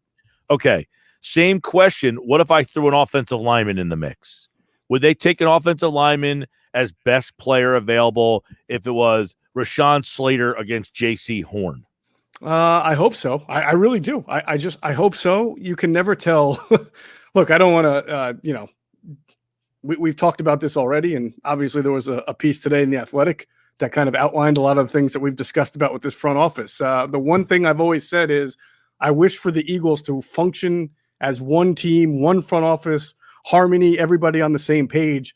And I don't always get the vibe, the feeling, the sense that they always do. So I'd love to sit here and say, yes, they should just go ahead with their best player on their board. But what board are they picking from? You know what I'm saying? Yeah, yeah. And we have people who are on the stream right now. They want you to talk about the article, which we can kind of get into. But I tweeted this out a little while ago. I read that article. I'm not saying it's not new news. We know that there's a friction, there's a separation. But this is my take on it, Mosher. See what you think. Mm-hmm. It seems that in all sports right now, not just the Eagles and not just the NFL, that many teams and these leagues are fighting between analytics and enter sport here guys, football guy, baseball guy, etc. Yeah. There isn't a balance. They have troubles respecting each other's views, and that causes chaos. The teams that have figured out a way to either coexist or just pick one, like we're an analytical team, we're getting rid of baseball scouts. Their opinions are out because it seems that there is such a divide between the analytics department and the old school scouts in all sports, and they don't respect each other's opinions. And therefore you have what the Eagles have going on right now. And this isn't Singletary. This isn't, just the Eagles who have this problem. A lot of have this where the analytics side doesn't respect their opinions, and then the other side doesn't respect the analytics opinions, and you have a friction. It's a difficult marriage. It's an uneasy marriage because you have two groups of people that don't necessarily come up through the respective sport in the same way and don't necessarily view it the same way. And sometimes one side's right, sometimes the other side's right. It's hard to get them to meet in the middle because they're literally looking at the same thing through a different lens. And there are so many examples of guys who buck the trend that don't necessarily make a good argument for the long haul. Like you don't go drafting franchise quarterbacks in the 6th round, right? Because Tom Brady made it. How many times you hear people say that? No, that's a bad example. That's an outlier, right? So, but there's enough outliers and examples from the football people only side and the analytics people only side that it is a very difficult marriage. I agree with you that it's not just, it's pervasive. It's not just with the Eagles. I think that there are teams that are trying harder to find a good balance and find the right people, the bridge people, the communicators to bring them together. But I would say as a society also, Mike, we are not, we don't judge it fairly as well. I mean, go back to the World Series, right? The Tampa Bay Rays manager, Kevin Cash, he did by pulling Blake Snell in the 6th inning there. He did every single thing he's done since day one of last year to get that team into the World Series. And he pulls Blake Snell. They lose. He gets killed by it. And, whether you thought it was right or wrong, but when people look at that situation, they say, well, you got to manage Game 6 of the World Series differently than Game 7 of the regular season. And what Kevin Cash would say is, no, I have a formula.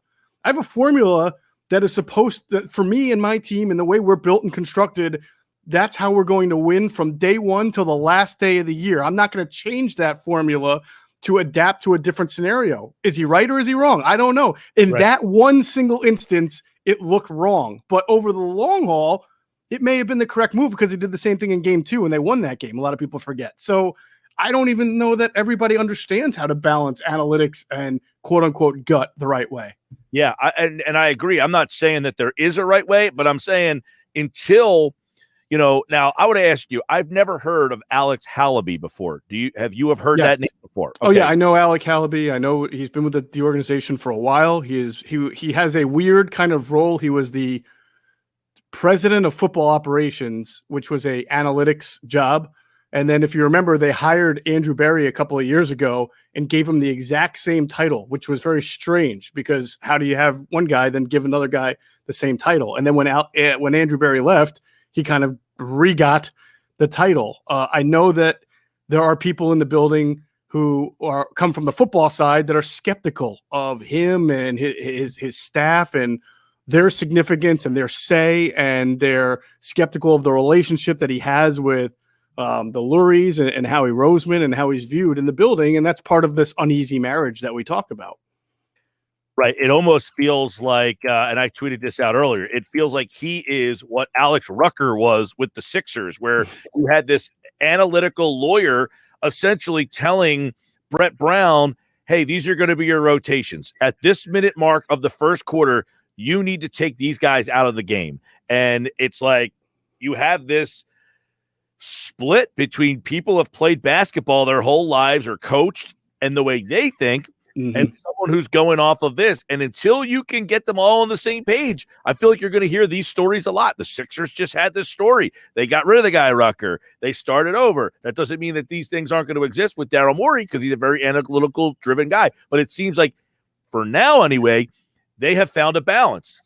The Eagles, it doesn't sound like they have found this balance yet. Right. And unfortunately, to aid, like to what you see in the draft, Joe Banner has come on Inside the Birds a lot. And Joe Banner really brought, when he and Jeffrey, when Jeffrey bought the team and Joe came along, Joe brought the concept of having an analytics group to the Eagles after Jeffrey bought the team. And Joe had, as he's told us, had a team from MIT come in and do a lot of things analytically as far as, the extra advanced stats on players. But the one thing Joe Banner has said to us repeatedly is that in the NFL, what was commonly known as analytics was never used in drafting. Maybe player evaluation as far as, who's running at what speed during a game. There are a lot of different ways you can use analytics, but Joe said we were never using analytics as a factor into who we were drafting, where, and when. Clearly, that's changed. I remember you asked me maybe when the Jeff McLean article came out a couple of weeks ago in the Inquirer, right, which was similar to today's Athletic piece.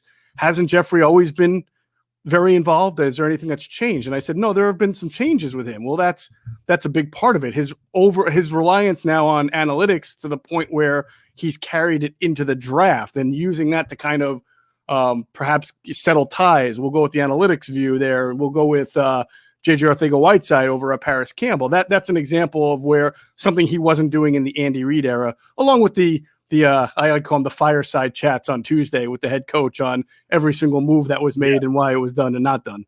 Right. Well, I thought one of the things of that article today's article from The Athletic, if those of you haven't seen it, The Athletic had a piece, long form, very long form, by the way.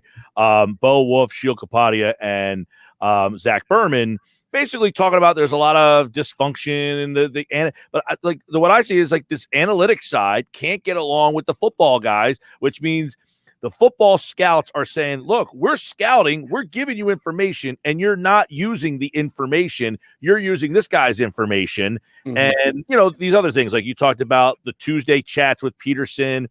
They won the game against the Packers, but Lurie wanted to know why they didn't throw the ball more. And Peterson's like, we won the game. You want me to throw? Like, what's the difference? Those right. That's really nitpicky. Nitpicky from Jeffrey's standpoint. Yeah, I mean, absolutely. 50 times, you ran it 50 times. Yeah, and it opens up some kind of. I think people think, and I'm not sure that they're right about this. I think people think that Nick Sirianni was hired to bring a cult offense, which has run the ball a lot more than teams in the past. Teams are traditionally doing now to the Eagles, which really wouldn't make a whole lot of sense if that's how Jeffrey Lurie feels about running the ball. So it invites that question. What is it that they see in Nick Sirianni, who for the last 3 years as offensive coordinator has leaned pretty heavily on the running game there? Yeah. How does that mesh? I think the biggest thing, Mike, I talk to you. I always say this to you. I think when we talk, especially on draft time, my biggest wish for the Eagles is that they just functioned as one harmonious team where all the departments may have their disagreements, which you're right is pervasive in sports between analytics and scouting and coaching. But at the end of the day, here's what you're supposed to do. You're supposed to have meetings. You're supposed to have your arguments. Those are healthy, right? Whether it's coaches versus scouting, whether it's scouting versus analytics or coaches versus analytics. And then at the end of the day, after everybody hashes it out, your main guy, your GM, in this case, Howie, sets that board based on all the input, and everybody knows. So the air has been cleared. We're going to do this. If not this guy, then we're going to rank this guy. So everybody understands. Like, all right, at least I know I had my say. I was heard. Maybe I lost out on this one, but I won on that one. But with the Eagles, when you have people who are surprised by picks on the day that they're happening, people, in the organization who are part of the war room process, that's an issue. It means communication isn't good. It means those healthy conversations between everybody isn't taking place the right way. Yeah, there was a part of the article that suggested that Roseman is not a good communicator to a group, but he's a very good one-on-one communicator, which sometimes causes problems. I mean, there's good and bad with that. If there were one-on-one and I could talk to you and really sit you down and level some things, fine. But if I'm in front of the group and the group at the end of it saying, well, this guy, what is he, out of his mind? Now you're having a full group of people against you as opposed to, well, I talked to him one-on-one and everything seemed to be okay. So I don't know. Obviously, they got the Lurie-Roseman connection is something that no fan here is going to accept. I can tell you that much, right? I mean, that's not going away, though. No, it's not going away. I mean, it's been here for a while. It's going to probably be here a few more years at least. I think the only thing that would make it go away is if this whole process continued to downward spiral and things don't work out well. But at the end of the day, everybody says, well, they should fire Howie Roseman. But people are now starting to see more and more Jeffrey Lurie's impact. Do you think Jeffrey Lurie is going to hire like a Chris Ballard type, the guy who's the Colts GM, or a quote unquote football guy? No, he's probably going to go with a different kind of Howie Roseman guy. Right. Well, and the fact of the matter is he trusts Roseman and he knows that Roseman isn't going to double cross him and he's going to do what he asked. And I say people blame Roseman, but Roseman's just essentially doing his job. Put it this way, he is not doing anything to challenge. You have people that, people run corporations or they run stuff, and it doesn't mean they're the best candidate. It means that's the person who won't fight corporate. Yeah, and I don't know how I feel about that. I don't want to let Howie off the hook and say the man's got no choice. I mean, he's been here a long time. He does have influence over the owner, and if he really feels like the owner is making the kind of decisions that are not good long-term decisions for the organization, he needs to sit down with him somewhere and say, Jeffrey, you entrusted me with this power in this position. I got to tell you, here's where I think we're going wrong.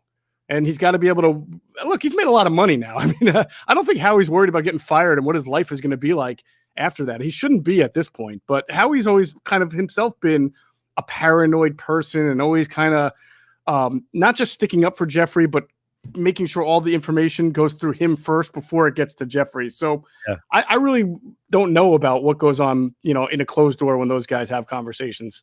All right, that's where we'll end this conversation. It was a good one. It went by fast. Football at 4, powered by the Inside the Birds podcast. And the new one dropped this morning at 6 a.m. So make sure if you want more draft information, you want some more draft coverage, get the latest from the Inside the Birds guys. They'll have a new Ask ITB. They'll have an Inside the Draft with Greg Cosell this week, Jason Avant, Quentin Michael on Q&A. So there's so much content going on from the Inside the Birds guys. And, of course, they're back tomorrow for football at 4. Andrew DeCecco will answer your draft questions. We'll do another live chat with him on the Tuesday portion of Football at 4. All right, Moshe, good stuff, man. All right, great time. Talk to you Wednesday. All right, he'll be back on Wednesday. DeCecco tomorrow, Kaplan Friday. And, of course, coming up on the other side, the Flyers made a trade, 2 of them today. They brought back a key player. But what's the message the Flyers are sending? We'll really dig deep into this with our Flyers insider, Kevin Durso, when he joins us next here on the Sports Bash Live on 97.3 ESPN and the free mobile app. And don't forget, the live video is streaming on Facebook and YouTube. Search 973 ESPN.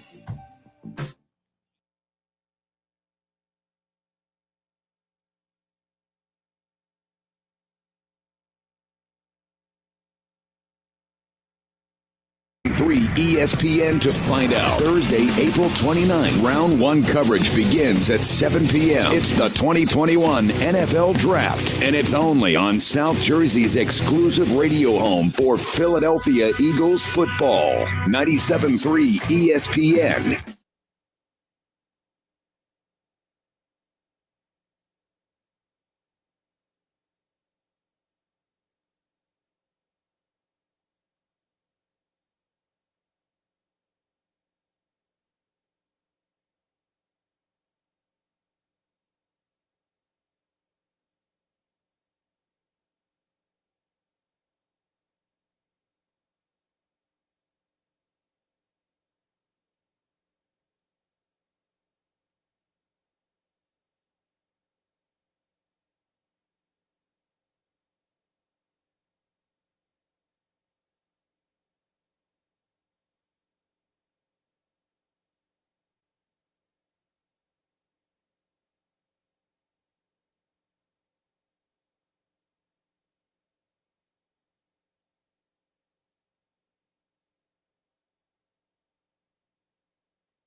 Guys, we need to clear a path here. Indeed knows unexpected employee turnover can stall your business. Stop by tonight. John! Like at Chris's logistics company, to avoid things grinding to a halt, he needs to get started hiring right away. I need Indeed. Indeed you do. And the moment you sponsor a job on Indeed, you get a short list of quality candidates from our resume database. Visit Indeed.com/credit and get a $75 credit for your first sponsored job post. Terms and conditions apply.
if I'm not commuting anymore, where do I really want to live? While you handle life's questions, Merrill Guided Investing helps you manage your portfolio and invest for your next move with the option to work with an advisor at a low cost and minimum. Merrill, a Bank of America company. Visit merrilledge.com/investing goals to get started today. Investing involves risk. Merrill Lynch, Pierce, Fenner & Smith Incorporated, both a registered broker-dealer and investment advisor, member SIPC. Investment products are not FDIC insured or not bank guaranteed and may lose value.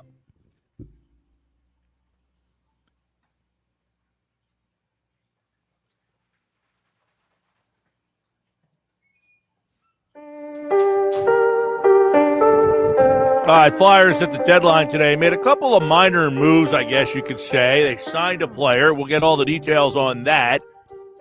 But it's the moves they didn't make, that I want to get into with Kevin Durso here as he joins us now on the Boardwalk Honda hotline. And, of course, you can watch him live on the live stream. There he goes. Kevin Durso is in the house. An hour or so after the Flyers at the deadline has happened, let's first talk about what they did do, Kevin. They moved Erik Gustafsson, amazingly enough, for a 7th-round pick. He's heading to Montreal. Michael Raffl is going to Washington. That is a 5th-round pick, I believe. So 2 minor trades today. They didn't buy, obviously, but it wasn't like they had this fire sale today. Right, and I mean, here's the fair thing. They made the moves that I kind of expected they would make when I talked to you last week about it, and I basically told you to expect something today. This is kind of along the lines of the something I expected. I kind of thought Lawton was kind of hit or miss in that regard. They could have traded him. They did want to keep him, and it happens more infrequently than people think that a guy gets traded away and still makes the decision to come back. So if they really wanted to keep him, they were going to find a way to sign him, and they did. But Raffl was one of the guys who I thought there's not really much of a future here for him, so go ahead and find a way to make a trade, get something for him. And for Gustafsson, it's really significant that they got rid of him in this sense because he was basically 8th on your depth chart now. And if you have Sam Moran trying to get playing time, you've got 6 other guys getting playing time, and you also have the potential to leave the door open for Cam York, Igor Zamula, these guys with the Phantoms who could be coming up and getting some playing time, then really what's Erik Gustafsson doing here for the rest of the year, taking up $3 million of a cap hit? You eat the salary for the rest of the year, which is half of the salary they're retaining, and then get a draft pick, even if it's a 7th rounder. That's fine. You know, it is what it is, and you move on. It was just a bust of a signing, so you get something back for Gustafsson and you open the door for those players. So they did what they had to do to get the ball rolling on some things. It's really, about what I expected at this point in time. And then, it's really the offseason where things are going to really have to happen if they're going to make anything significant happen. Right. All right. So real quick, they did sign Lawton too. I mean, they gave him a 5-year extension. What's the message with that? Well, I think Lawton's a type of player that they'd like to build around. I mean, he's 26. He's starting to come into his own, and he fits the bottom 6 role really well. Your problem's not really with the bottom 6 type of guys. Those guys are, to an extent, a dime a dozen. You can find guys like that all over the place, and if you have one you like, then build around him. That's fine. But and realistically, Scott Lawton probably took a discount here and gave you a good middle-of-the-pack price point at $3 million for the next 5 years that you can work with while the cap's flat, while maybe you get some relief on cap money somewhere down the line, whether the cap goes up in a few years or you free up some money. I think it's a perfectly fine deal because he fits the mold of a third liner, and that's perfectly legitimate money to give. It kind of fits the mold of the Oscar Lindblom deal as well. Good money point for guys like that. Your problem is the guys who make all the big bucks, and that's really where the change is. Somewhere in the line of that, that's where the change is ultimately needed, and it's going to have to come from somewhere in that regard. All right, so let's get to that because I didn't think it was going to happen. Let me ask you this. You've been covering this team for, 3, 4, 5 years now. Time starts flying. I mean, God almighty. I have never heard any conversation about moving Claude Giroux. Not that I think he stinks, not that I think he's bad, but he's been here 14 years. It's almost like the Andy Reid situation. Like, okay, it's not working. I know he has a no movement. Has anyone ever approached him and said, would you be interested in us trying to work? Like, it feels like his name has almost been not mentioned ever at the trade deadline. Yeah, I don't know that anybody's approached him, and that's fair. It's fair to question that part of it, that have they even floated the idea. The guys have no trade clauses. One just got traded last week. They waived their no trade clause when they're in a situation that they no longer want to be in. The no trade clause is so that you can't ship me to Siberia if things are going bad. You can still say, hey, okay, you want to trade me? I'm okay. I will waive my non-trade clause. Right, and the example you're probably referring to is Taylor Hall from Buffalo, who goes to Boston and basically admitted this morning, that was the deal last night that was made, and basically admitted this morning that the no trade clause helped him get to Boston because he got to basically pick the destination, and that's why the price point was what it was. I think that one of the things I think the Flyers have an issue with to an extent is they overvalue their players. So whatever the price point would be to give up Claude Giroux, it's probably too high for anybody's asking price given the contract. And maybe this is something you approach next season because it'll be the last year of his contract. It's not something you do with multiple years on a deal because if salary is retained, it's not helping you in the cap front at all. So that's probably why they don't approach it.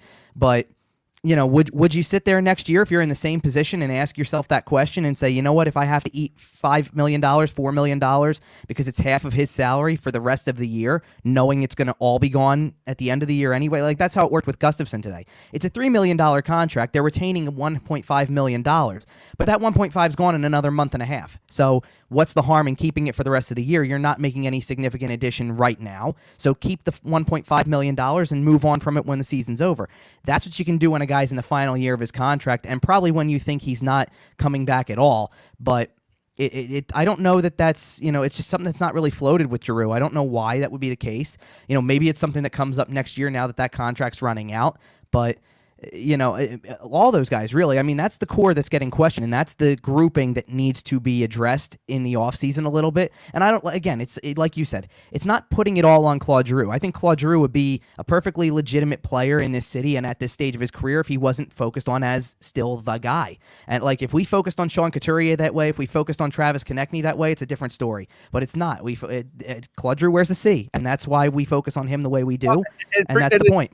It's not even so much, okay, the C, it doesn't help, but it's the fact that he's been here 14 years with, quite frankly, not a lot of success, not a lot of team success. I mean, he really took over following the run to the Cup. So you're looking at 11 years now that they've gotten out of the first round once. So you are the face of the franchise for 14 years, and the franchise has minimal success. Allen Iverson got traded because the team went on a 5 to 6 year run where they couldn't get out of the playoffs, get it out of the first round of the playoffs. They traded Allen Iverson, for God's sakes. Claude Giroux is a great player. He ain't Allen Iverson, for God's sakes.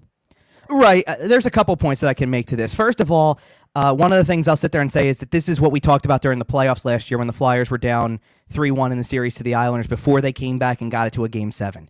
That Claude Giroux's legacy, both as captain and as a player on this team, is defined by the lack of playoff success. It doesn't matter how good you are in the regular season, the 100-point season he had a couple years back, anything like that. It doesn't matter at the end of the day because the playoff success is what does matter. And ultimately, one of the things that I've looked at throughout, especially when we were sitting here with no games going on for several months, quarantining, all that type of stuff, you start to look through the franchise a little bit. And I can go back to a point in time where Eric Lindros was the face of the Flyers franchise, but Eric Lindros was viewed in the same vein as Mario Lemieux and Mark Messier and Wayne Gretzky and as the next one of that grouping, right? Like, when you got that advertisement, it's Mario Lemieux and the Penguins against Eric Lindros and the Philadelphia Flyers. It felt legitimate to put those two next to each other and say, this is the heavyweight matchup of the individuals going against each other. When they throw Claude Giroux's picture up on the screen next to Sidney Crosby or Alex Ovechkin, it just doesn't hold the same kind of weight. It's not the same level player. And that's kind of the problem also, is that the Flyers do not have, they hope they do maybe in Carter Hart, but they do not have a bona fide superstar player that competes with the Crosbys and the Ovechkins and guys like that. So that's also how Giroux gets viewed as well. So that's the understanding that I have for why everybody is frustrated and why it centers a lot around Claude Giroux, because he's been here the longest, not just on the team, but in the city as well. Yeah, and I mean, it's just, that, hey, we need something different. It's not an indictment that you stink or you're bad or you can't play. Claude Giroux has been a very good player. I wouldn't say that he was one of the, like you mentioned, he's not on that Crosby level, but he's on that next level down, and that's okay. This isn't ripping Claude Giroux. It's just, hey, maybe a change of scenery for everybody would be a welcome thing. Now, guy like Voracek, different situation. Nobody wants Voracek. Giroux might have some takers as, hey, we could have a third-line veteran center who, is a pretty good player still, and he had 1 year, $5 million on the deal, so we get him for another year. He's not a rental. Voracek, you're not trading because, quite frankly, nobody wants him. Well, that was part of the problem going into the deadline, quite honestly. I mean, at the end of the day, the reason Michael Raffl and Eric Gustafsson are the two guys that go are because they're on expiring contracts, and it's really no harm, no foul at the end. I mean, let's put it this way. The Flyers traded last year to get Derek Grant and Nate Thompson for half of a year, and then they were back with either a different team. Derek Grant went back to Anaheim after the season was over, so it really wasn't much of anything. They were here for half a year, and that was the end of that. That's how Washington could be viewing Michael Raffl, and that's how Montreal can be viewing Eric Gustafsson, and it's not that big of a deal to give up a low-end asset to get their services for half of a season. That's why I think that Giroux could be a guy who you think about next year if you don't have anything in terms of a contract in place for him moving forward, because that's when teams start to think about it. If you make an offer where you involve salary retention in that and say you're not going to have the cap hit of $8 million on your books, it'll be $4 million, and you get him for the rest of the year for a playoff push, if that's the position that the Flyers are not in and another team is, then I do think you explore it, and I think you try to entice Giroux with that as well. This could be your shot to win. But in terms of the rest of it, whether it's for cap reasons, whether it's for the contract, whether it's for anything like that, they don't have desirable players, because I think more and more you saw in March and early April so far, you see guys who make the same mistakes over and over again, and it's defined this team. And when they lose a game like they did on Sunday, or lose games like they have previously, whether you pick the other Buffalo game, pick some of the other bad losses they've had, the 2 to the Rangers, the 1 to the Islanders last month, it shows up really poorly when you look at the other players out there and you see how they're competitive and how they could be of service to a team that makes the playoffs. I don't think anybody wants the Flyers players for the money they make and for what the Flyers want back, and that's the big problem. Let me ask you this. I asked this question earlier. Ed Snyder was the Flyers. You definitively knew who was making the calls. In terms of Chuck Fletcher would have to call Ed Snyder and say, hey, I got a trade. Is that okay? Who's in charge now? It's a great question. I'm glad you brought it up, and I'm glad that you mentioned it at the top of the show, because it's something I've been prepared to talk about for a little bit. Because when the Flyers lost 9-0 to the Rangers a little while back, I kind of, as a reporter, needed to hear from the GM at that point. Hearing from the coach after every game was not enough anymore. The next guy above the coach needs to talk about how this was unacceptable, can't happen, all that type of stuff. When it happened again a week later and they lost 8-3 to the Rangers, then they lose 6-1 to the Islanders, then 6-1 to Buffalo, things like that. Now I want to hear from the next guy in line too, because that's really going above and beyond. And that guy is Dave Scott. He's the guy who is the chairman, and I make that reference very, sarcastically to an extent, because we never really hear from him. I couldn't get Dave Scott out of a lineup. Right. And basically, the Flyers are owned by Comcast, and basically what that is it's a business that is owning a franchise. So realistically, part of the problem with that is that Ed Snyder used to pour his heart and soul into the Flyers. Winning was everything, and when the time came, he would step up and basically sign off on the move. Go get this guy, sign this free agent, make this trade, shake it up, do whatever you have to do, and he was a presence.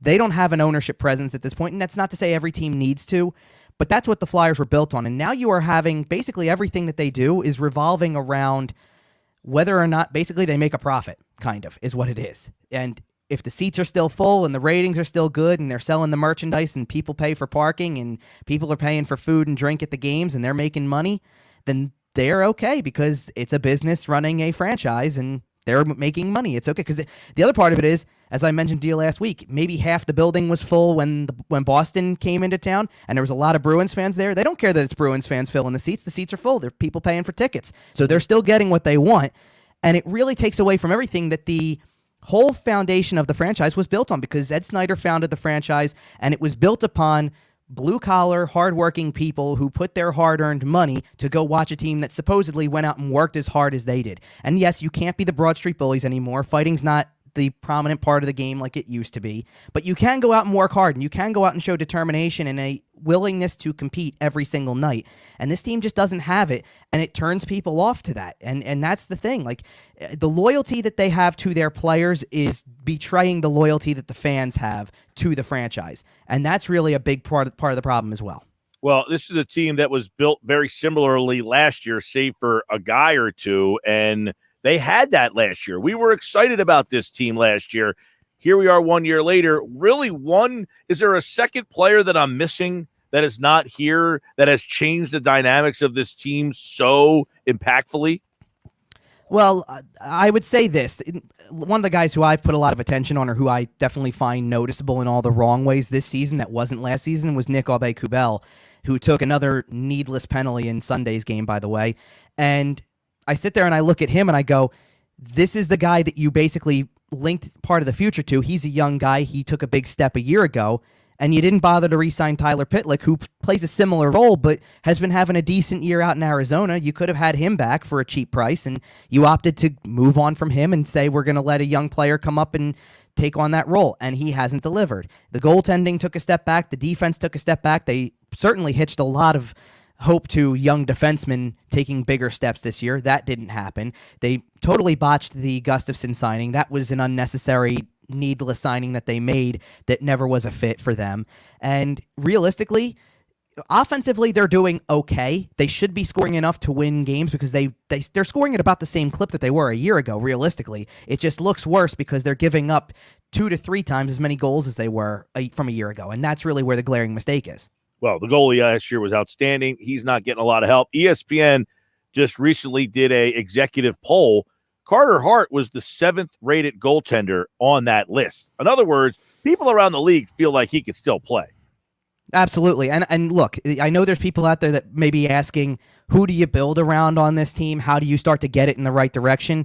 Carter Hart's definitely number 1 on that list because he is a goaltender that has shown you the capabilities to play in this league and to do great things. And he still has that potential. He's a young guy, and he's, quite frankly, as Shane Gostisbehere put it a few weeks back, he's being left out to dry most nights, and that's not on him.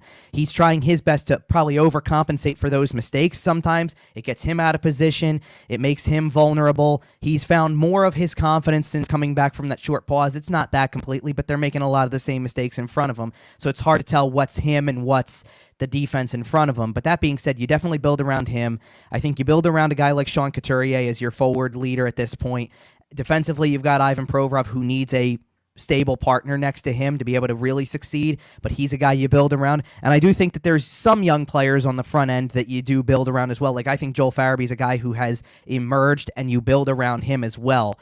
And find a way to keep him as a central part of your lineup. But some of these other guys, you either have to find much more secondary roles for them. You know, we talk a lot about Jake Voracek. Voracek is the type of guy who, if you took the contract away at this stage of his career, would be perfectly fine in a middle six role and has been playing that role kind of for most of the season. It's the contract he has because he makes top-end dollars like an elite player would, and he had one great season that they signed him off of. So that's really what it comes down to, is you're paying guys for a few great years back when, and now you're stuck in a flat cap world. Kevin Durso, at Kevin_Durso. I know Chuck Fletcher is speaking or, has been speaking, so I know I want to let you run to that. He'll have plenty more on the website, 97.3ESPN.com. 2 trades, 1 signing, nothing major, playing out the string, essentially. Tomorrow night, Caps, Pens, Caps, Islanders. That's this week ahead for the Flyers, and playoff hopes pretty minimal at this point. Kevin, take care, pal. Thanks, Mike. Appreciate it. Always great to see and catch up with Kevin Durso, our Flyers insider here on the Boardwalk Honda Hotline. And, of course, he, like all guests, appeared on the video stream. So if you aren't watching the show on the stream, you missed out on a smiling Kevin Durso back there. I want to really highlight something that he said about why this team is in some trouble. And I'll do that coming up next here on the Sports Bash Live on 97.3 ESPN. Bob Wankel will join us at 5:25. Normally Bob's on at 4:40, but because of the deadline, we had to move some things around. So Bob at 5:25 tonight will join us to talk about the Phillies weekend. Coming back with more.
Thanks to Kevin Durso. We broke down some stuff pretty good on the Sports Bash there.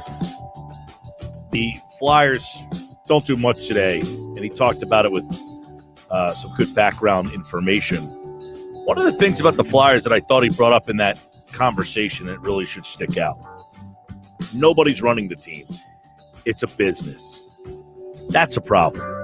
That was the eye-opening part of that conversation. Not, they don't want to trade Claude Giroux or yada, yada, all the stuff that has to do with the on-ice product.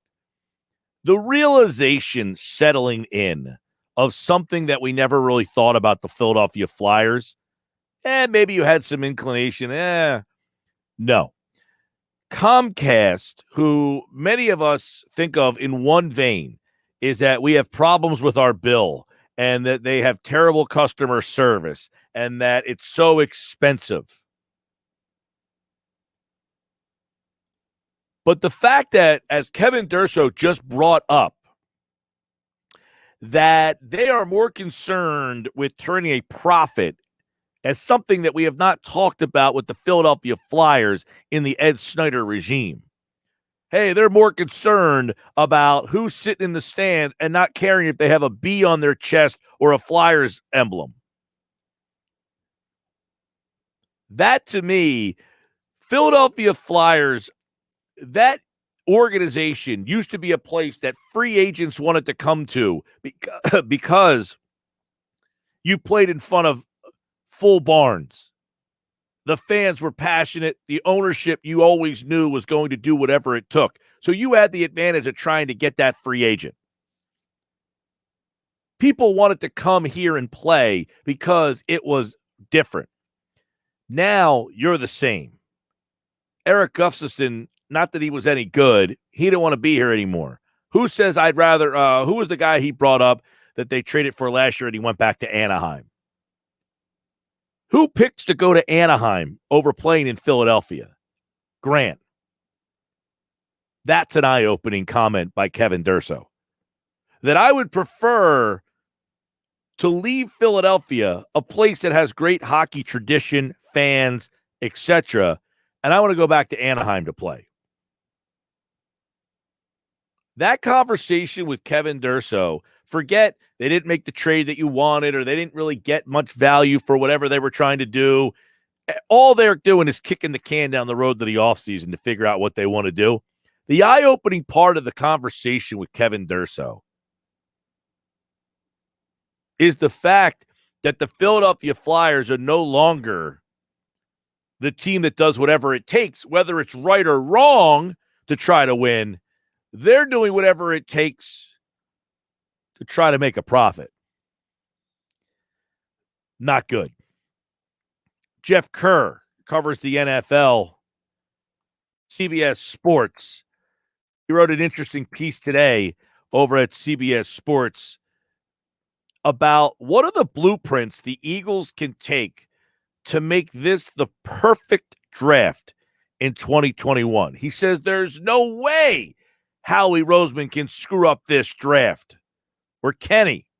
Not if he does this, says Geoff Kerr, who will join me next to discuss right here on the Sports Bash Live on 97.3 ESPN, the free mobile app, and watch the show live at 97.3 ESPN.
All right, final hour of the show. It is the Sports Bash Live on 97.3 ESPN. Good stuff today throughout the show. We'll try to keep it going on that.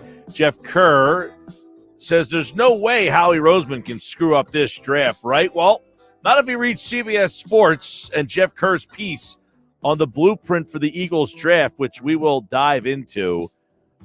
The Philadelphia blueprint for a perfect draft is pretty simple, says NFL writer Jeff Kerr over at CBS, and he is set to join us here on the Boardwalk Honda Hotline as draft getting closer. We'll have full draft coverage Thursday, April 29th at 7 o'clock right here on 97.3 ESPN. So 3 Thursdays from now is when really the Eagles' fate will be set, because if they mess this draft up with 11 picks and the pick 12, I guess they have next year too. I mean, Howie Roseman's not going to get – well, we'll talk to Geoff about this because there's been an interesting article that came out today that we want to dive into and so much more. But Jeff Kerr's got the blueprint for a perfect draft. Let's bring him in from CBS Sports. Geoff, welcome back, man. How you been?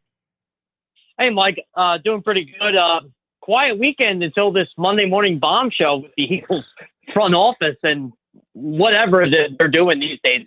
It seems like they make Doug Pearson's life a living hell. Yeah, well, it's almost like Doug at the end was like, thank God I am out of this situation. But I want to get your opinion on this, because I read that article, and I think this is going on in all sports. I think a lot of teams are dealing with the balance between they're fighting the analytics and the quote-unquote like football guy or the scout or the baseball guy. There's no balance. Like, no one has really come together and said, you respect their information and they will respect your information. It seems that there's no respect for each other's information. It's just a battle of who knows more. Doesn't it feel like Moneyball, the scene where, Billy Bean tells the one scout when I know, and you don't. That's what it feels like it's going on with the Eagles front office, only they're not winning. Yeah. They're not doing anything. It's a complete waste of time at this point. And as a guy who's big in the numbers, I also played up to, again, it's only 12th grade, but still, I played varsity level football for a really good football team. And, I was kind of the same way. I'd like to view myself as a football guy that likes numbers, but it seems like the Eagles have one side of the fence and the other side of the fence, and they just can't come to a standstill. It's really bizarre. And I feel like now analytics are getting, as you said, Mike, they're getting owners more involved in this. Like Jeffrey Lurie, 15 years ago, if you would have told me Jeffrey Lurie would be involved in the day-to-day decisions of running the Philadelphia Eagles football team, I would have been like, okay, yeah, I'm sure he puts his input, but not like to the extent that we're hearing about now. Right. Like, you mentioned the scene in Moneyball. There's also the one where Jonah Hill's character is talking to Art Howell. And he's like, this is what we need you to do. And Art Howell's like, yeah, get out of my office, essentially. But until you get a level of respect between these two sides, you're going to hear more like, so are the Eagles a dysfunctional organization, or is this a dysfunctional problem in sports right now that these two sides can't see eye to eye? I think we're blessed in the Philadelphia area that we have such good reporters that can uncover this stuff, because I feel like it goes around the entire NFL, Major League Baseball. I mean, we've heard about this with the Phillies from time to time. The Sixers had that with the Alex Rucker thing. And it feels like it has been going around, like not just the Philly franchises, but the entire league. It's just, you hear more about it with the teams that are losing. And everybody keeps saying, oh, the Eagles are going to become the Bengals or they're going to become the Texans. I don't think that's necessarily the case. I just think they don't have a sense of direction in what they want to do. Kind of like how the Phillies were from about 2013 to 2018. They just kind of went full force in the analytics, and they kind of forgot about their baseball guys. And I don't think Eagles went full force into it, but I think they're trying to lead the forefront in that. And, they're kind of leaving their football guys out of the picture. And I guess we could say Howie Roseman's the middleman in this regard. Well, yeah. I mean, it sounds like you mentioned Alec Rucker from the Sixers. It sounds like this Alec Hallaby is the Eagles version, who has a lot of say and is very analytical. And it's almost like, hey, this is what it's going to be. And that the Eagles ownership is almost siding with the analytical guys over the scouts' point of view. Yeah, and here's the thing. I don't know from the story, I kind of laughed at this. Like, a lot of people wanted the Eagles to take Paris Campbell instead of J.J. Arcega-Whiteside. J.J. Arcega-Whiteside has actually been better than Paris Campbell. So maybe Jeffrey Lurie does know how to evaluate talent a little bit, even if it's not very good.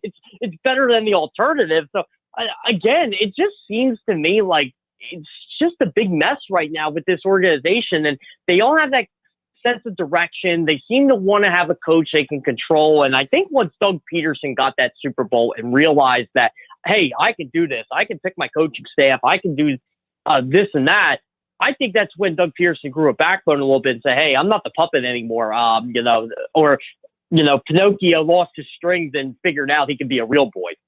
Well, with good reason. Hey, I won the Super Bowl. I should get a little bit more of a voice here, guys. I mean, come on. But obviously that doesn't seem to happen. And, of course, Doug is no longer here. You mentioned Jeff Lurie. Maybe, Paris Campbell hasn't been very special, nor has J.J. Arcega-Whiteside. But if they want to have the perfect draft this time around, number 12, what happens? Well, number one, we can't overcomplicate this here. If Devonta Smith or Jalen Waddle are both there at number 12, I don't care who they pick. You can't go wrong with either of them. Don't overthink this. Like, it's Smith or Waddle. You need that game-breaking wide receiver. I know people are saying, oh, they should go cornerback or they should do this or maybe go offensive lineman. No, the Eagles have not had a game-changing wide receiver since Terrell Owens in 2004. And look, no disrespect to Deshaun Jackson here, but I just feel like T.O. made that team go that season. He was the ultimate difference maker toward them getting to the Super Bowl. Now, getting Devonta Smith or Jalen Waddle isn't going to give the Eagles the Super Bowl, but you need to surround Jalen Hurts with pass catchers. I don't know if Zach Ertz is going to be back. It doesn't appear likely he's going to be back, but you really just don't know. And I don't think Eagles are finding any partners for him, but he's your most reliable pass catcher in this offense. Jalen Reagor, we honestly don't know what he's going to be. Travis Fulgham had a great 5-game stretch, but that's it.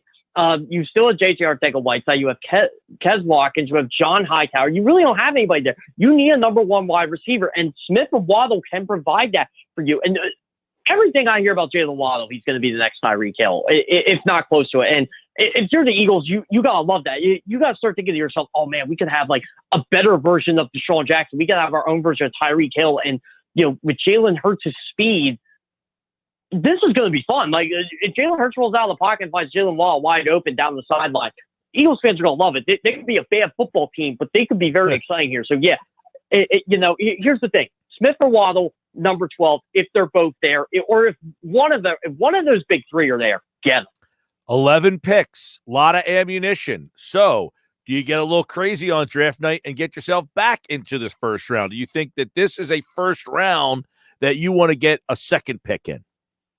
Yeah, this is my plan B here. So say they go cornerback. I'm not going to be upset here because you get Patrick Surtain, you get J.C. Horn. It's like, okay, you got a guy next to Darius Slay.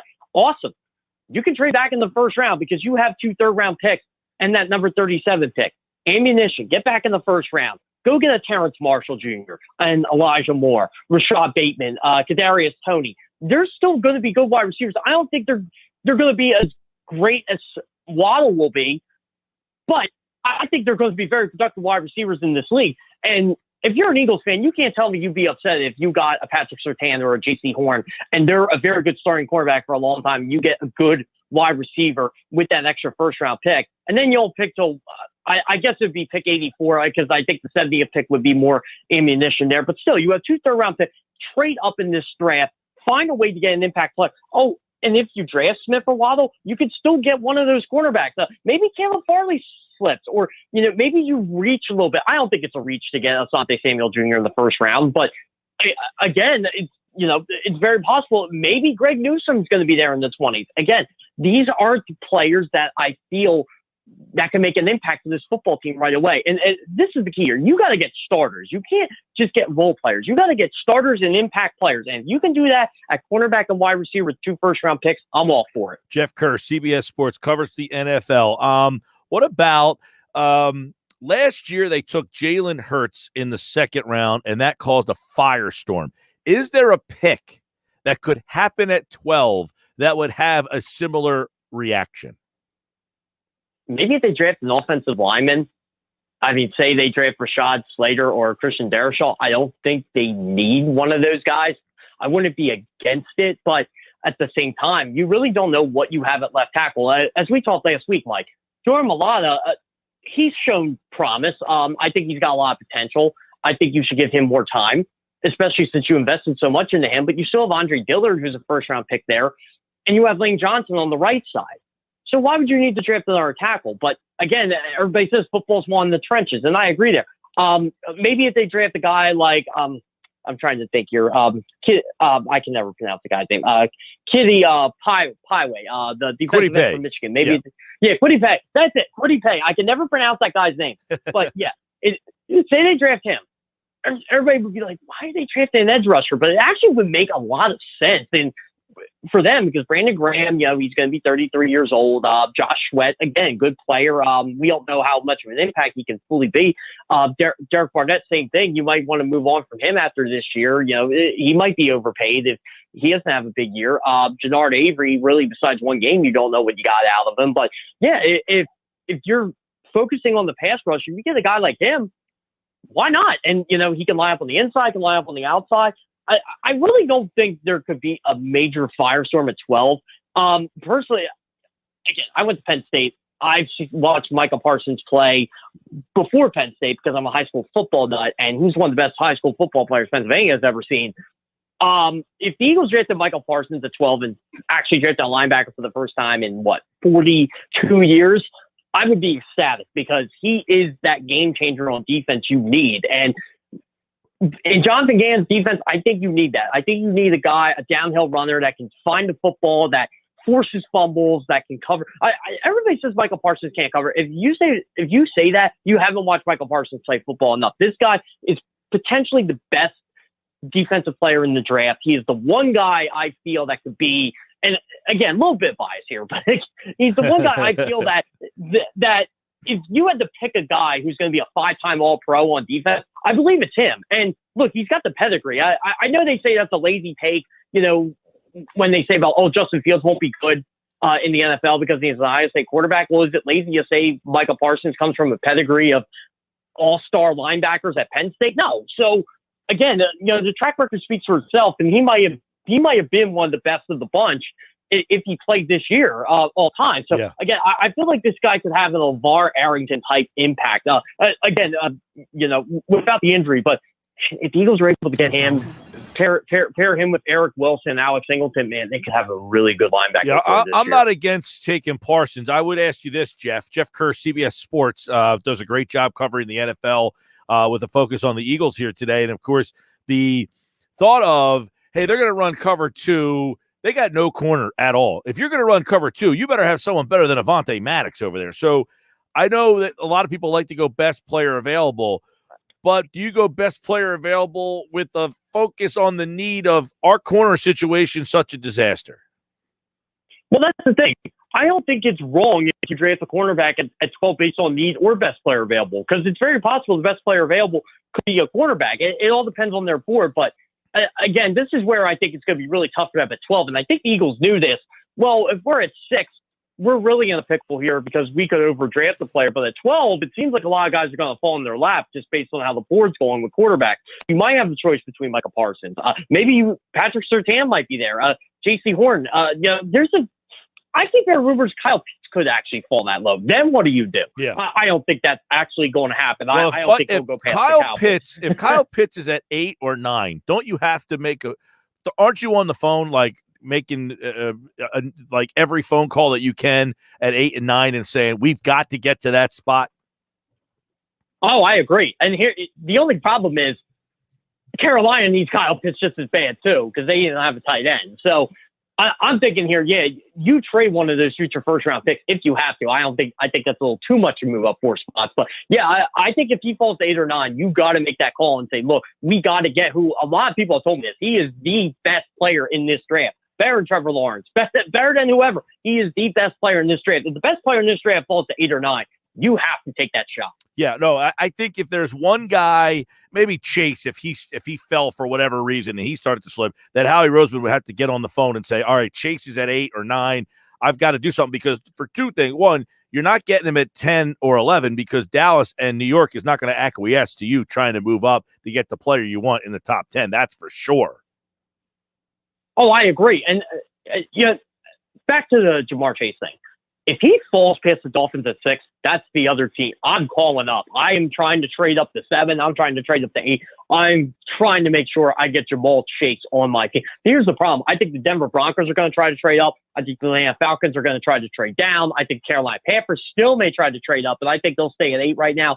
It all depends what happens with that Dolphins thing. I mean, the Dolphins could easily take Kyle Pitts and call it a day, but yeah, I think those are, in my opinion, the two guys you call up for no matter what, Jamar Chase and Kyle Pitts. Yep, I would agree with that. Geoff Kerr is with us.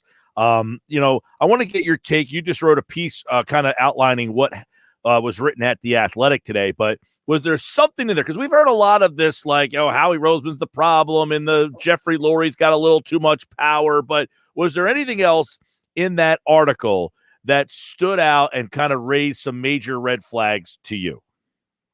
I think to me was the one quote, Peterson was ridiculed and criticized for every decision. If you won by 3, it wasn't enough. If you lost on a last-second field goal, you're the worst coach in history. It feels like that Little League team or that travel AAU team, like, it's not worth winning if you can't win big. And that's what it felt like Doug Pearson was going. And, he's getting just grilled in Tuesday meetings. Like, you don't even look forward to doing it by two guys who you know more football than. It's really upsetting as a coach. It's like, okay, like, for example, it just feels like the Eagles were, I'm trying to think of good pop culture. Oh, remember the Titans when basically they were waiting for Herman Boone to lose so they could fire him. It felt like the 2017 Eagles season was they were hoping Doug Pearson would lose a couple games so they could fire him and turn the team over to Jim Schwartz. And it just never happened. And he kept winning and his team kept believing in him. And I think Doug Pearson knew that and maybe inspired his team to do that. And the whole Brian Dawkins speaking to, giving one of those emotional speeches the front office guy, that was something too. But it just seems like Doug Peterson I don't want to say he was behind the 8 ball, but it felt like he was always battling a losing war from day one, where defending Frank Reich or trying to keep Mike Rowe, and then they double crossed him. I mean, personally, I think me personally, and I know it's hard to actually say this, but if a team would fire my offensive coordinator and wide receivers coach to double cross me like that, even though I agreed with the decision at the time, I would be hard-pressed not to keep that job. Because I would just say, you know what, I'm out. It's wild that it got to this because people questioned why you even hired Peterson to begin with. It was almost like you hired this guy and then even questioned your own hiring by doing what you did to this guy. Exactly. It's like, oh, man, we couldn't get Adam Gase, which thank God they couldn't get Adam Gase. Or, we couldn't get Ben McAdoo. Again, thank God we couldn't get Ben McAdoo. And we just settled on Doug Pearson. It's like the girlfriend you're just keeping around at this point because you want to date somebody. Well, no, this is stupid. Why'd you, again, Mike, why would you hire this guy? I don't understand it. And Doug Pearson that thought had to be creeping in the back of his head, like, man, why does this team even want me at this point? Like, I'm just going to show them off. I'm just going to keep winning. And, you can't fire a guy that keeps winning unless he leaves on his own. And I always thought that would be the case. Doug would leave on his own. It just never happened. And by the way, the whole Howie Roseman paranoia thing, I don't believe some of the stuff I saw on Twitter today. Oh, every organization has a paranoid GM. No, they don't. They do not have a paranoid GM. That's not true. Howie Roseman is just very insecure with himself. Yeah. I like the guy personally. I defend Howie Roseman a lot, but he's very insecure with himself. You can tell. He doesn't like what you think of him, Mike. He doesn't like what I think of him. He doesn't like what anybody thinks of him. Unless Geoff, it's good. if you were to ask my listeners, they think that Howie Roseman pays me because I, like you, defend him to some extent because I just think that it's just people are so irrational about it. But I agree with what you're saying is, look, Howie does – he built a Super Bowl champion. Like this team, I say this all the time, Geoff, when you think about this organization when Howie's been here, he is the most hated sports figure that I think I've ever covered. And all the team has done is won while he's been here. They have won back-to-back losing season in 25 years. 25 years they have won back-to-back, and they went 7-9. It wasn't like they went 3-13 2 years in a row. They went 7-9 back-to-back seasons. That's the only time. So I feel like he gets a terrible rap, and I think a lot of it's because people just if his name was Howie Roseman and he looked like Joe Douglas, I don't think people would hate him as much. It's just that they don't like the way he talks. They don't like the way he looks. They don't like the way he dresses. And it doesn't help that he's missed up, some draft picks. But I feel that he is probably one of the more misunderstood guys. However, I do agree with you that he should have thicker skin and be more prominent in his role. That, hey, I built a Super Bowl champion, yet he is very thin-skinned, and I think that's one of the reasons why people can't connect with him. Yeah, and exactly, Mike. And I even tweeted this today with Howie Roseman. I just wish Howie Roseman or Jeffrey Lurie would learn to trust more people not named Howie Roseman. But that's not Howie Roseman's fault. I think Howie Roseman does trust some of the guys in there, but I think he also – the only time Howie Roseman uses his ego is when he flashes that Super Bowl ring and say, "Oh, look what I did. Did you do this?" Well, the Or, story, "Did you help me Jeff, do this?" Jeff, that, he had learned from some of his mistakes, but then it's almost like he's reverting back to some of the mistakes he made, and it's actually worse now. Exactly. And, this is where I agree with you too, Mike. Like, I know I get the misconception all the time as a member of the national media. Oh, you have to be nice so the Eagles can give you what you want. I'm like, I hate to tell you this. The Eagles never give me what I want. Guess what? So, the Eagles haven't answered one of my emails in a long time, so no. And when they do, they want to know where I got some information. I'm like, oh, now I exist. Yeah, exactly. Until they happen to tune in and have a guest on that they don't like what the guest had to say. Yeah, I haven't spoken to I don't even know who's up at the Eagles anymore, to be honest with you. Like, I mean, once the guy went to Buffalo, who was the Derek Boyko. Yeah, once Boyko left, I don't know who's in charge up there. I don't know what's going on. So I'm just giving. I said I'm not looking at Roseman as a fan of the team. I'm just giving an objective view. Yeah, he's got flaws, but there's a reason why national publications and everybody universally. We're going back 5 to 6 years, Jeff, have had him ranked as a top 10 general manager in this league. Yeah, and honestly, if I did a ranking of the top general managers now, he would probably be in the top 15. No doubt about it.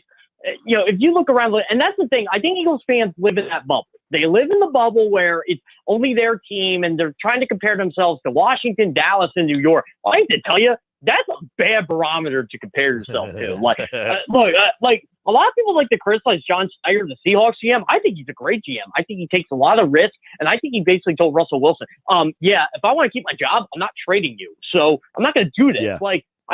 And it's the same thing with Jason Litt, who used to work in the Eagles for us, for example. I always thought Jason Litt was a good GM, but now that he landed the fish in Tom Brady. Now he can get it wherever he wants. Now he's a genius. Brett Veach, same thing, another guy in the Eagles organization. These guys all work together with Howie Roseman. And I've heard stories about Roseman too. If you double cross him, you're out. Well, again, but Jeffrey Lurie knows how to hire talent because he hired these guys and he keeps Roseman around. I mean, Roseman might have been, the most, how can I say it, the top prospect of his front office chain for all we know.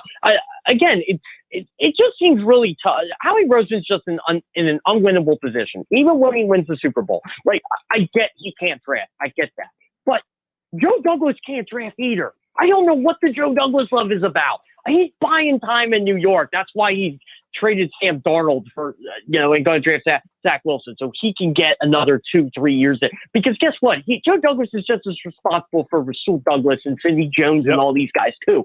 But Howie Roseman, but not a football guy. Correct. There you go. You just said it. Joe Douglas is a football guy. Howie Roseman is not. You know how many people who fight and say that Roseman had nothing to do with building the Super Bowl team? That was all Joe Douglas. So if it's all Joe Douglas who built the Super Bowl team, then why doesn't he get blamed for the poor drafts? You can't say he only did the good and not the bad. It's unbelievable. But, hey, that's I'll tell you this.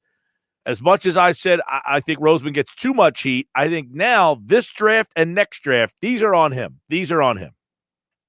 Oh, I agree. And you know what? I didn't think Howie Roseman was going to survive this year. I really didn't. And in the back of my mind, I really didn't think it was going to happen. I thought Jeffrey Lurie was actually going to clean house. And then when things started leaking out, I'm like, all right, maybe he is going to stay. And you know what? I think Jeffrey Lurie is saying that Howie Roseman, a buddy of his, and again, I always say this, if I owned the Eagles, all my buddies would be right in the organization with me. And I would trust them. I would trust them to the bitter end. And I think that's what Jeffrey Lurie's doing with Howie Roseman. He goes, you created the mess. go fix it. See, that's why I've been having you on, Geoff, and the opportunity. If you get into the organization, I want a job.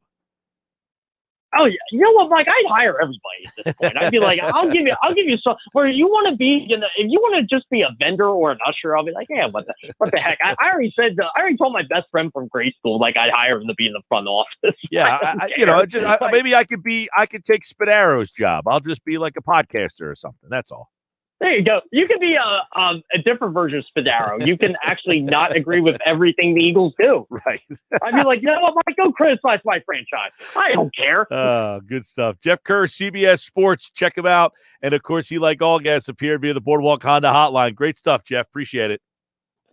Thanks for having me on, Mike. Always a blast. Yeah, we'll do it again. And we got 3 Thursdays to go until the NFL draft. All right, coming up, what happened in that Phillies game last night? Bob Wankel, Crossing Broad, will break it down. Phillies weekend. Phillies postponed tonight against the Mets, by the way. Rained out. They'll play a doubleheader tomorrow. Back with that.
All right, time for 5 questions to get ready to wrap up the show. By the way, the Sports Bash on 97.3 ESPN, brought to you by East Coast Roofing, Siding, Windows, serving all of South Jersey. If you call, they'll show up. Online, eastcoastroofing.com. All right, let's see some of the guests today. John Clark, Kevin Durso, Bob Wankel, you just heard right there. Jeff Mosher. Let's go to Kevin Durso. I thought he made a very interesting point regarding the Philadelphia Flyers when he said this. One of the things I think the Flyers have an issue with to an extent is they overvalue their players. So whatever the price point would be to give up Claude Giroux, it's probably too high for anybody's asking price given the contract. And maybe this is something you approach next season because it'll be the last year of his contract. It's not something you do with multiple years on a deal because if salary is retained, it's not helping you in the cap front at all. So that's probably why they don't approach it. So he's essentially, saying that the Flyers value their players too highly. They look at their players in higher regard than many of us do. And that's a huge problem because if they think of them too highly, that means the rest of the league doesn't think of them that highly. And that means it makes it almost impossible for you to make an honest trade.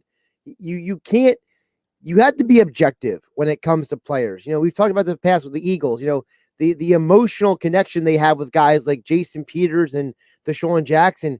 You can't do that. You got to be objective, Mike, or you're going to end up like the Flyers are and just good enough to make the postseason, not good enough to win anything. Jeff Mosher, I'm interested to get your take on what he said here. It's a difficult marriage. It's an uneasy marriage because you have two groups of people that don't necessarily come up through the respective sport in the same way and don't necessarily view it the same way. And sometimes one side's right, sometimes the other side's right. It's hard to get them to meet in the middle because they're literally looking at the same thing through a different lens. The balance between the analytic department and the football side. I thought the way Geoff described it was excellent because it goes back to the old elephant and the blind man parable. You ever hear the story about the blind men? They're told to go describe the elephant, and one guy touches the leg, one guy touches the trunk, one guy touches the tail. And they all start screaming at each other, "No, it's this! No, it's that!" Well, that's what happens. Nobody can sit down and agree to it the same thing before they start talking about it. So you have two sides screaming at each other. Who's more at fault here? The analytics side that won't listen to the football side of things, or the football side of things that doesn't respect the analytics side of things? I think they're both equally wrong. I do too, but who can bridge the gap? I mean, who can bridge the gap is the owner walking into the room and laying the groundwork to say, you guys need to get along. Yeah, but whose side is he on? Well, that's might be part of the problem too. I don't know. That's part of the problem too, is that I'm not fully sure whose side he's on. He feels like, I think he feels more of a connection with the analytics side because it gives him more credibility. Because he's obviously not a football guy. Yeah, but the problem is that if he followed the analytics, he should have never brought Jason Peters back 20 times. Well, look, I'm not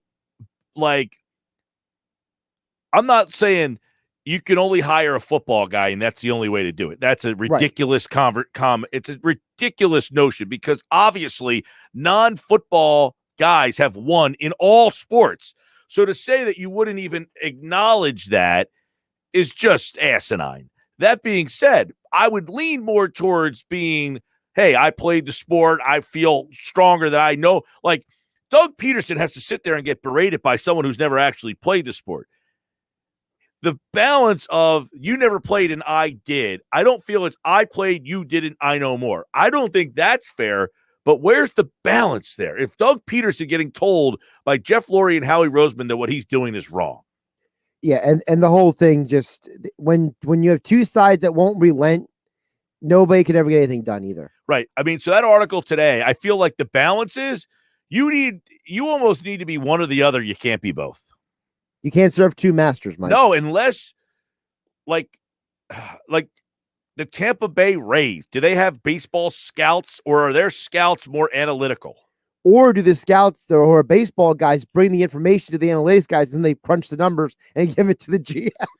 I feel it's a very interesting conversation because there are a lot of people out there who just I don't know that the two sides can coexist, especially the way this is going in with the Eagles, that you can have the analytics side and the football side, and they can both kumbaya together. We'll have to talk more about that throughout the week. Josh is up next with Game Night. Kevin McCormick. Sixers, Mavs tonight.